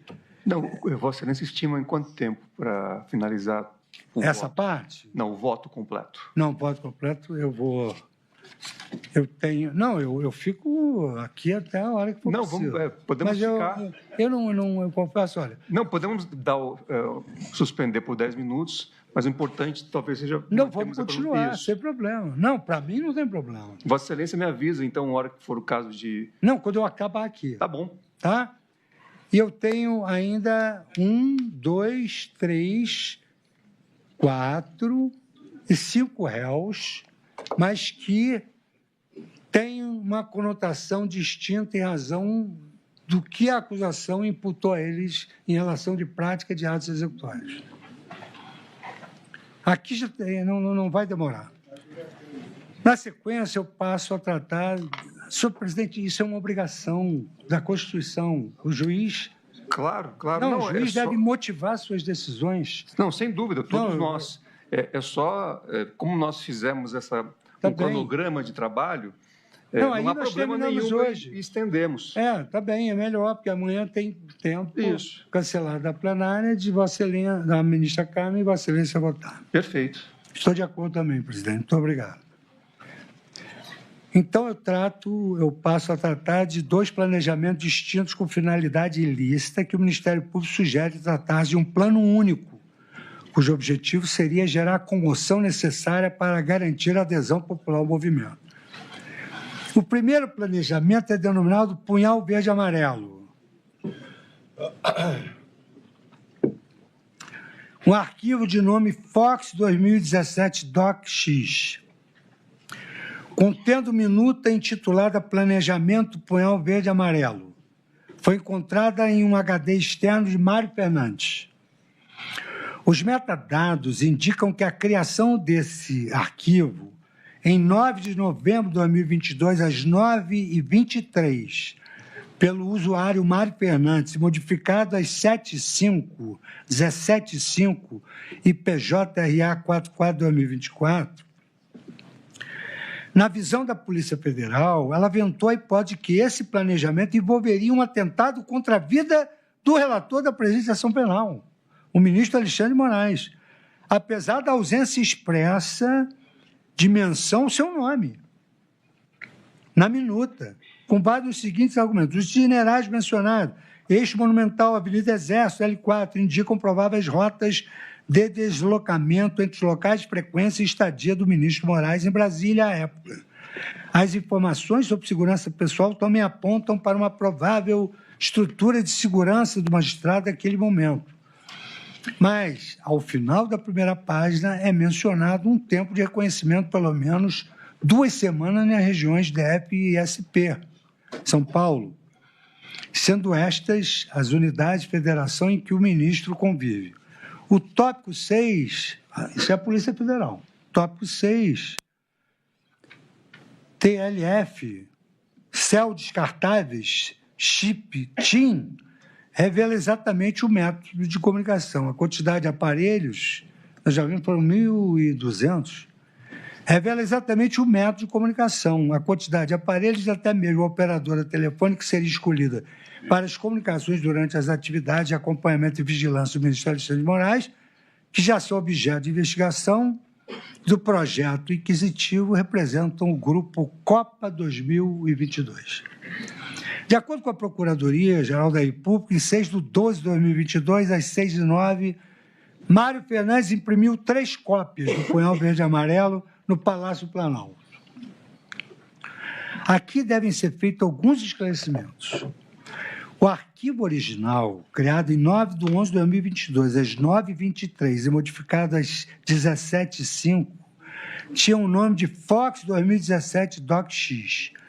Já o que foi impresso em 6/12/2002, às 18h09, no Palácio Planalto, por Mário Fernandes, foi um outro arquivo de nome PLJ DocX.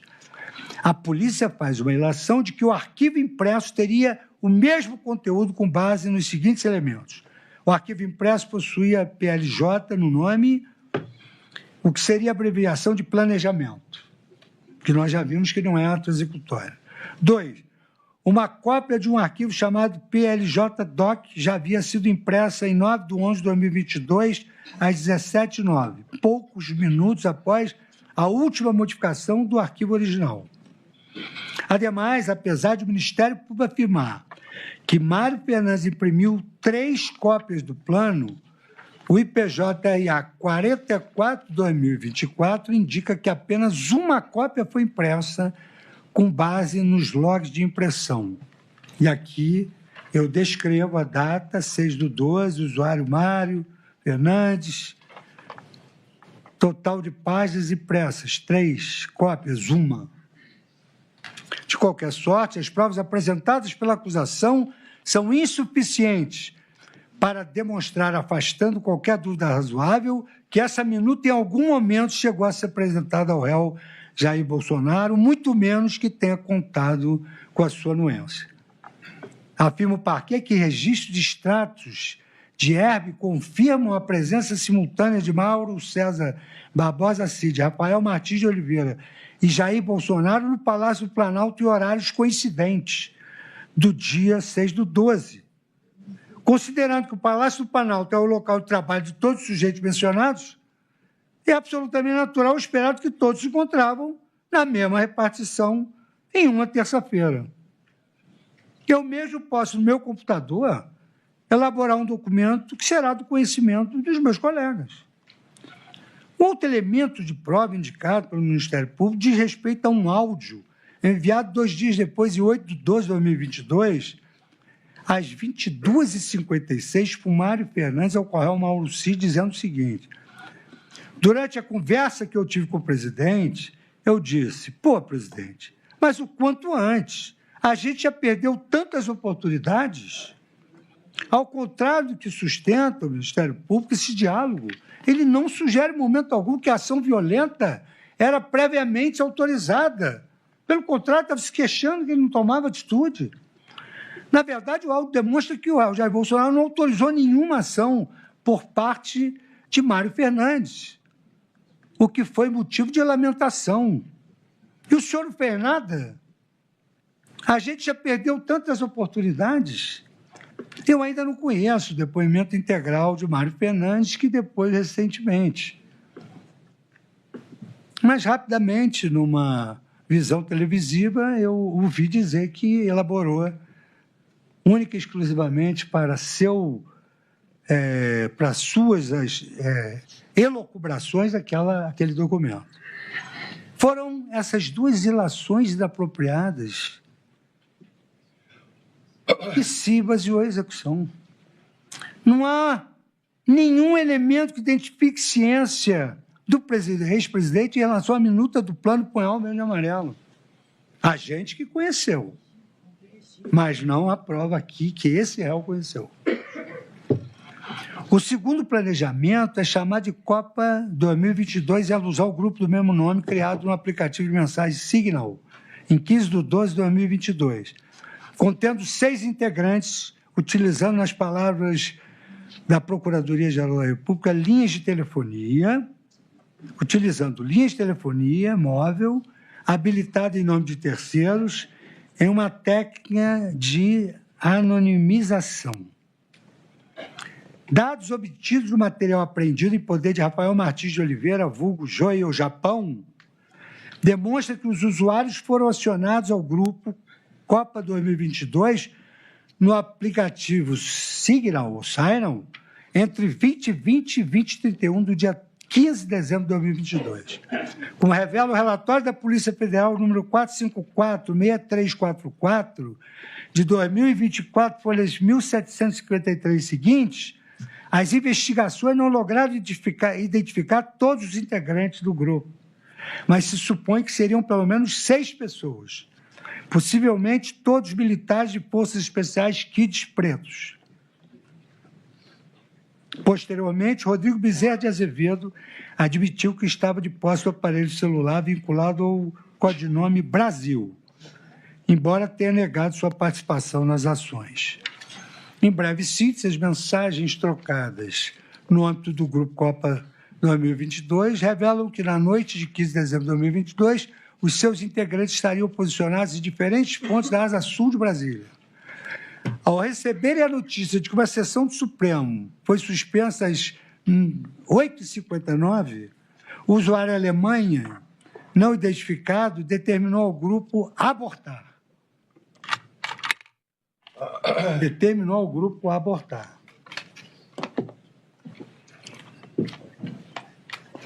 Isso é importante para a leitura de outras condutas. Por sua vez, o usuário Gana, como aqui ontem destacou o ministro Alexandre de Moraes, eles procuraram copiar aqueles personagens numa série, como é que era? Um seriado, Casa de Papel. Então tinha Japão, Gana, Brasil. E aí, o usuário Gana, também não identificado, comunicou a Rafael Oliveira às 9h26, está enfrentando dificuldade para achar um táxi. Após percorrer a pé a asa sul da quadra 306 até o Shopping Pátio Brasil, Gana informou a Rafael de Oliveira: desisto, irmão, ter desistido. Só que para pegar o táxi era a mesma distância para ir para a casa do ministro Alexandre de Moraes. A suposição de que os planejamentos Copa 2022 e Punhal Verde e Amarelo pudessem ter alguma conexão é baseada nas seguintes considerações genéricas da Polícia Federal. O evento Copa 2022 apresenta elementos típicos de uma ação militar planejada detalhadamente com base nos elementos descritos no documento operacional denominado Punhal Verde e Amarelo, elaborado pelo general Mário Fernandes, trabalho da polícia. Nós estamos em julgamento contraditório, isso é o trabalho da polícia, trabalho minucioso da polícia. Contudo, não há prova de que os envolvidos no grupo Copa 2022 estivessem, de qualquer forma, articulados com Mário Fernandes, nem de que tenham recebido em algum momento as instruções do Punhal Verde e Amarelo. O mais importante para a análise presente é perceber que não há absolutamente nenhuma prova que denote a ciência ou a contribuição do réu Jair Bolsonaro para as ações documentadas no grupo 2022. Copa 2022, assim como não há elementos de desfavor do acusado no que tange ao planejamento Punhal Verde e Amarelo, motivo pelo qual se impõe a improcedência da pretensão acusatória também quanto a esses fatos. Avançando na cronologia da acusação, chega-se ao dia 16 de dezembro de 2022, data da criação do arquivo contendo, segundo a Polícia Federal, a minuta de um gabinete institucional de gestão de crise, cuja finalidade seria estabelecer diretrizes estratégicas de segurança administrativa para o gerenciamento da crise institucional, IPJ-RA 44/2024, página 70. Às 10h43 daquela data, foi criado o arquivo HD 2022, por Mário Fernandes, sendo modificado no mesmo dia às 14h06. O título do documento era Gabinete Institucional de Gestão de Crise, subdividindo-se nos tópicos finalidade, referências, missão, objetivo estratégico, diretrizes estratégicas, estrutura organizacional e considerações finais. Destaque para a data de ativação do funcionamento desse gabinete, qual seja 16 de dezembro de 2022. A Procuradoria-Geral da República afirma que essa minuta seria o planejamento de uma estrutura de poder paralela. Conforme exaustivamente explicado nas premissas teóricas do meu voto, o planejamento se caracteriza inegavelmente como ato preparatório impunível por natureza. Nada obstante, eu verifico a existência de diversas inconsistências na acusação. Apesar de a Polícia Federal afirmar no IPJ-RA 44, 2024, que o arquivo HD 2022 foi criado em 16 de dezembro de 2022, os metadados indicam que a criação teria ocorrido, na realidade, em 12 de janeiro de 2023. Divergência essa que não foi esclarecida nos autos. Está aqui o quadro correspondente. Por sua vez, a Procuradoria-Geral da República afirmou que teriam sido impressas 6 cópias dessa minuta, possivelmente para distribuição em reunião sobre o tema. Sua suposição se ampara nos registros que o chefe de gabinete de Mário Fernandes, Reginaldo Vieira de Abreu, imprimiu 6 cópias de um documento denominado Gabinete de Crise no Planalto, às 2h25 do dia 16 do 12, sendo que a última modificação do arquivo HD 2022 ocorreu, conforme já afirmei, às 2h06 daquela data. No entanto, o arquivo HD 2022 possuía 4 páginas, ao passo que cada cópia do arquivo Gabinete Crise GSI, impresso por Reginaldo, possuía 30 páginas, conforme PJRA 44 de 2024. Essa divergência relevantíssima também não foi esclarecida, motivo pelo qual não é possível saber o conteúdo do arquivo, nem se ele se destinava a alguma reunião, muito menos se foi levado ao conhecimento de que qualquer pessoa, e principalmente de Jair Bolsonaro. Na sequência, o Ministério Público afirma que em 16 de 2 de 2022, Mário Fernandes visitou Jair Bolsonaro no Palácio da Alvorada com entrada registrada às 6h05 e saída às 6h50 da tarde, confirmando a continuidade do planejamento para a implementação do golpe. Todavia, essa afirmação está em desacordo com as informações do PJRA 44 de 2024. O nome de Mário Fernandes não consta das visitas relevantes registradas no Palácio Planalto em 16 de 12 de 2022. Na realidade, Mário Fernandes visitou o Palácio da Alvorada apenas na noite do dia seguinte, em 17 de dezembro de 2022, às 6h05, conforme consta de folha 73 do IPJRA 4424. Cumpre recordar que a minuta do Gabinete Institucional de Gestão de Crise previa a ativação do seu funcionamento em 16 de 12, ou seja, um dia antes da visita de Mário Fernandes ao Palácio da Alvorada. Não é crível que ele tenha se reunido com Jair Bolsonaro para discutir um suposto plano retroativo. Ante todas essas incoerências e contradições que reputo gravíssimas, concluo não haver prova nos autos que denota a autoria e a materialidade do crime imputável a Jair Bolsonaro como decorrência desses fatos. E, finalizando, eu prossigo para a análise das mensagens trocadas nos dias 10/12, 16/12 e 21/12 entre o coronel Marcelo Câmara, que também é de um outro núcleo que foi ouvido antes de nós começarmos essa votação. Mensagens trocadas entre Marcelo Câmara e o coronel Mauro Cid sobre o monitoramento e deslocamento do relator da Estação Penal, ministro Alexandre de Moraes. Também, quanto a esse diálogo, não há qualquer elemento de desfavor do réu Jair Bolsonaro. Ao contrário do que sustenta a peça acusatória, o coronel Mauro Cid não indicou que as operações de monitoramento em relação ao relator foram realizadas sob as ordens do ex-presidente. Nas suas declarações à Polícia Federal, Mauro Cid afirmou que as solicitações partiam de Rafael Martins de Oliveira e Hélio Ferreira Lima, líderes da Operação Copa 2022, e não de Jair Bolsonaro.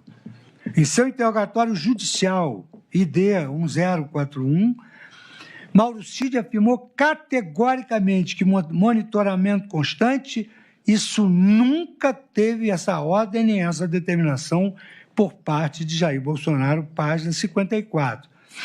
Bem como que não tinha nenhuma análise de inteligência, página 55. Também não há, portanto, provas de participação de Jair Bolsonaro nesses fatos. Na sequência, põe-se em evidência os diálogos entre o agente da Polícia Federal, Vladimir Matos Soares, e Sérgio Rocha Cordeiro, assessor da Presidência da República, nos dias 13 de 12 de 2022 e 20 de 12 de 2022. Segundo a narrativa acusatória, em 13 de 12 de 2022, Vladimir Soares enviou a Sérgio dados sobre Misael Melo da Silva, membro da estrutura de segurança do candidato eleito. Conforme a peça inquisitorial, a denúncia, na ocasião, Vladimir Matos Soares encaminhou uma foto da tela de um aparelho celular exibindo carteira nacional de habilitação de Misael. Em sequência, indagou a Sérgio Rocha Cordeiro. Você conhece? Eles se hospedaram no Windsor e não quiseram se identificar. Pode ser do GSI? E aí, em mensagem de áudio, Vladimir disse: oi, irmão, eu estou aqui na coordenação desse evento de posse. Aí eu vim para as fichas dos hotéis, coordenando isso aqui. Tá? Era posse do presidente novo.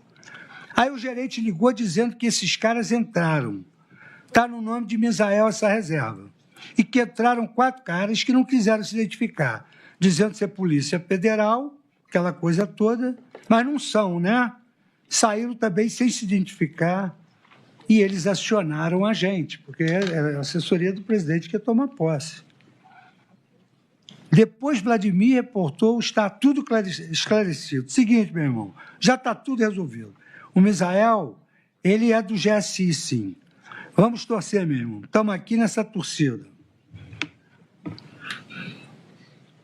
Essa expressão de baixo calão em respeito às senhoras e senhores presentes, essa coisa tem de virar logo. Não dá para continuar desse jeito, não, irmão. Vamos nessa, eu estou pronto. Eles, entre eles. Esses diálogos não revelam qualquer intuito criminoso. Uma coisa abstrata, Vladimir, atuando na coordenação do evento de posse, apenas indagou a Sérgio se a pessoa de nome Misael era mesmo autorizada a ingressar no hotel, reportando posteriormente que a situação foi esclarecida. Houve uma nova interação entre Vladimir e Sérgio em 20 de 12 de 2012, assim narrado pela Procuradoria da República. Em 20 de 12 de 2012, Vladimir Matos Soares continuou suas comunicações com Sérgio Rocha Cordeiro, enviando uma foto de Kleiber Malta Lopes, seguido pela informação de coordenador da operação de posse.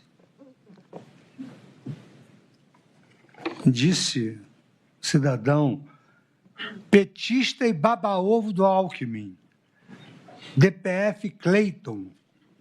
No mesmo dia, Vladimir também enviou um áudio a Cordeiro, afirmando: eu e minha equipe estamos com todo o equipamento pronto para ir ajudar a defender o Palácio do Presidente.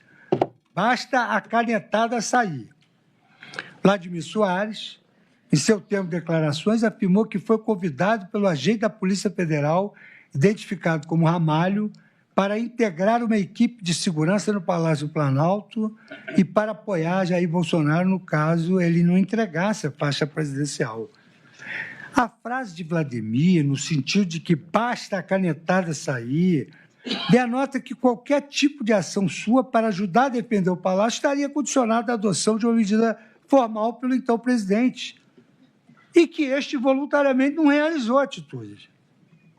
O diálogo transparece um desabafo genérico do agente policial em apoio ao então presidente, sem qualquer planejamento articulado com vistas a um objetivo definido.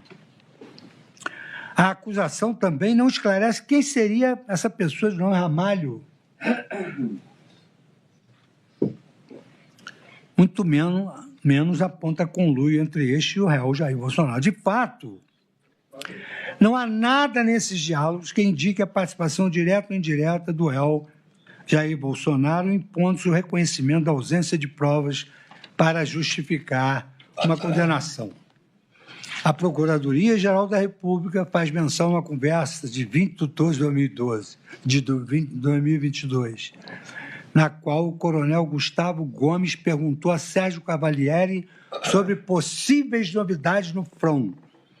A resposta de Cavalieri: não vai rolar nada. O presidente não vai embarcar sozinho. Esses diálogos confirmam a tese defensiva de que Jair Bolsonaro descartou de plano a edição de um decreto. O mesmo se diga das conversas entre Fabrício Bastos e Correia Neto, em 21 de 12 de 2022, tendo este último dito, segundo a própria acusação, que o decreto não seria assinado conforme lhe teria informado Mauro Cid. A única mensagem enviada diretamente para Jair Bolsonaro, que foi mencionada pelo Ministério Público na data de 2 de janeiro de 2023, redigida pelo Major Brigadeiro da Aeronáutica Maurício Pazini Brandão, seu teor foi o seguinte: o plano foi complementado com as contribuições de sua equipe. Aguardamos na esperança de que será implementado. Aguardamos na esperança de que será implementado. A minha tropa, sinal de riso, continua com sangue nos olhos. A minha tropa, Major Brigadeiro da Aeronáutica Maurício Pazini. Bom dia, feliz ano novo. Conversa hoje com Amir. Desmobilizamos a tropa ou permanecemos em alerta? Pergunta. 3 são os elementos que afastam qualquer relevância penal dessa mensagem. A uma: o réu não ocupava mais o cargo do presidente da República em 2 de janeiro de 2023, motivo pelo qual não possuía poderes para editar qualquer decreto. A 2: o Major Brigadeiro da Aeronáutica Maurício Pazini Brandão já estava na reserva. Era professor do ITA, na época dos fatos, Instituto Tecnológico de Aeronáutica. Daí porque não poderia, de maneira alguma, mobilizar tropas. E, em terceiro lugar, a própria Procuradoria-Geral da República sustenta que não houve apoio da aeronáutica nas reuniões sobre a minuta de decreto ante a resistência de Batista Júnior. Cumpre, por fim, examinar o documento titulado Operação 42, conforme a peça ministerial, verbos, na mesa ocupada pelo coronel Flávio Botelho Peregrino, então assessor de Walter Braga Neto. Nessa mesa foi encontrada a pasta denominada Memórias Importantes, que continha esboço da Operação 142. Esse documento foi obtido em busca e apreensão promovida em 8 de fevereiro de 2024, IPJRA 060-2024, muito após os acontecimentos narrados na denúncia. Cuida-se de um manuscrito rudimentar que não poderia seriamente ser considerado mais que uma cogitação documentada. Esse é um documento feito por caneta Bic, com algumas informações, algumas coisas sequer legíveis. De toda maneira, não se sabe sequer a data em que esse documento foi redigido. Motivo pelo qual não se pode dizer que foi contemporâneo aos demais fatos narrados pela acusação. Nós estamos em fase de condenação. Era imperioso que a data em que esse documento foi redigido pudesse aludir a uma contemporaneidade aos fatos narrados na acusação.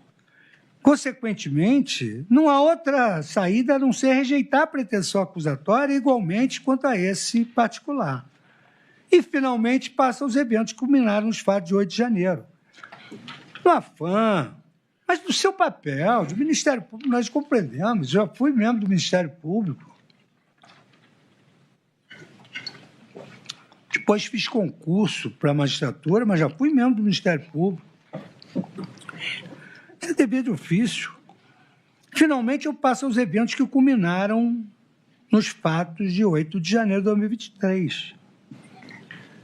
No afã de construir uma narrativa que vinculasse o réu Jair Bolsonaro de alguma forma a atos de vandalismo de janeiro, de 2023, a peça acusatória se baseia em condutas de Mário Fernandes relativas a manifestações de novembro e dezembro de 2022. Assim, alega que fotografias extraídas do celular de Mário Fernandes indicariam que ele esteve pessoalmente no acampamento montado em Brasília, ele, Mário Fernandes, com manifestantes 2/11, 5/11, 13/11 e 18/11. Também aduz que em 7/11 de 2022, em uma troca com Jorge Obert Oliveira Lisboa, discutiu-se a criação de panfletos e faixas para convocar manifestações com slogans como liberdade sim, censura não, não à ditadura do judiciário. Menciona diálogos de 29/11 de 2022, 8/12 de 22 e 5/12 de 22 entre Mário Fernandes e Lucas Rotile Durlo, caminhoneiro, pelo WhatsApp, nos quais este caminhoneiro pedia orientações e auxílio. Também afirmou que em 30/12 de 2022, Mário Fernandes se associou a outros líderes para acompanhar as manifestações em Brasília. Ele foi até a esplanada do Ministério, segundo o Ministério Público, onde, novamente, em conjunto com José Luiz Sávio Costa Filho, atuou diretamente na promoção de ações antidemocráticas. Como se percebe, esses elementos jamais podem sustentar a ilação de que Jair Bolsonaro teria algum tipo de ligação com os vândalos que depredaram as sedes dos três poderes em 8 de janeiro de 2023.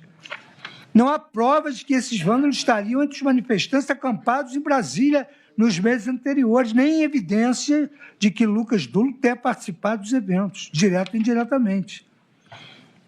Mais ainda, não há prova de que Jair Bolsonaro conhecia essas pessoas ou lhes dera ordens.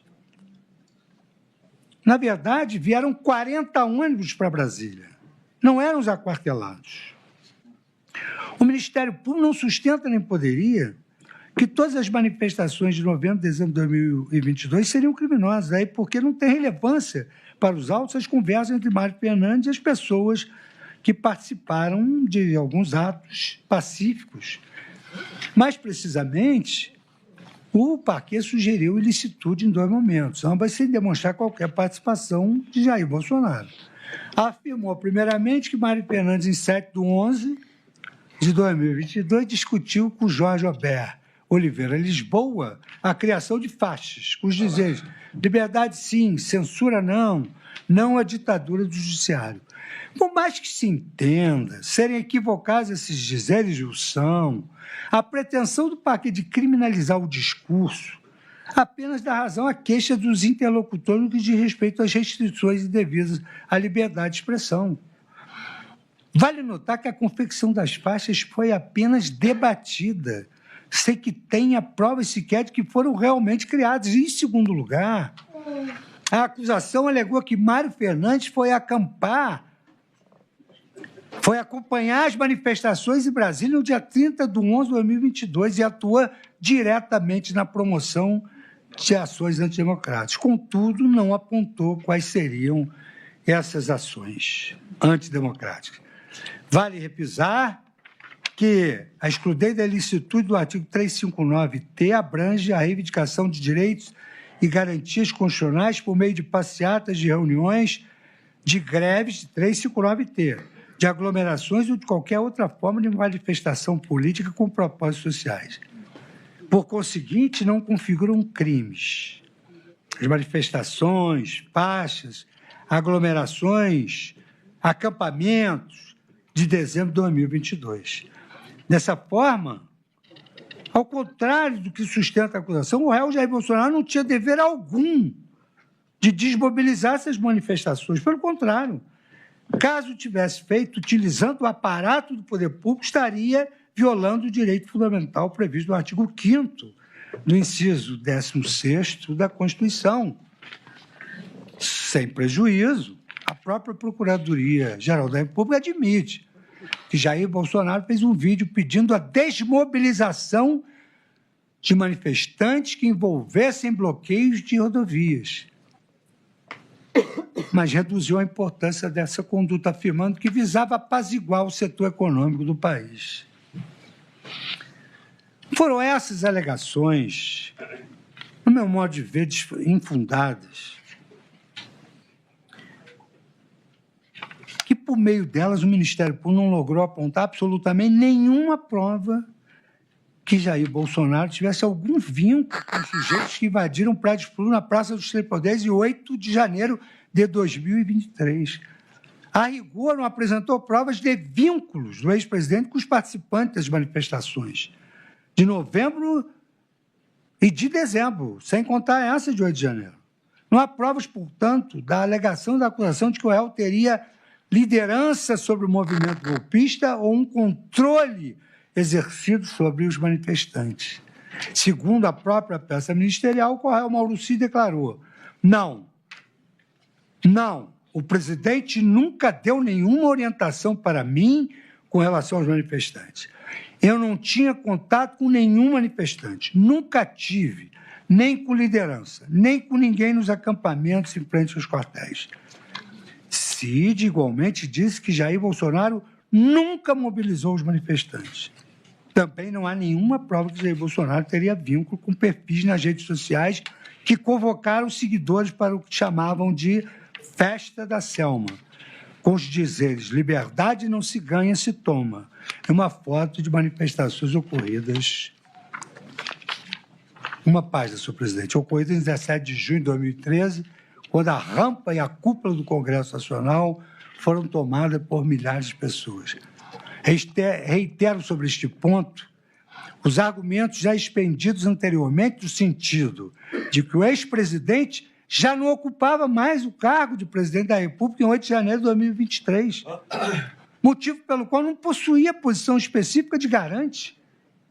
Para evitar repetições, apenas ressalto novamente que os pressupostos indispensáveis à caracterização do crime omissivo impróprio não foram demonstrados.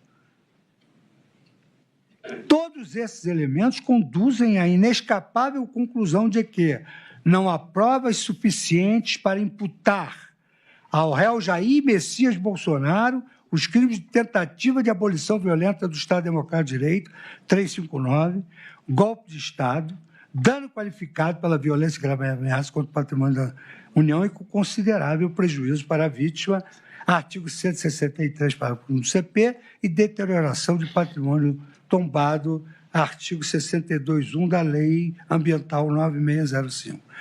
Resta, então, a imputação do delito de organização criminosa, com relação ao qual já esclareci nas premissas teóricas que a existência de um suposto plano criminoso, suposto, não basta para sua caracterização, vale dizer, para a caracterização da organização criminosa.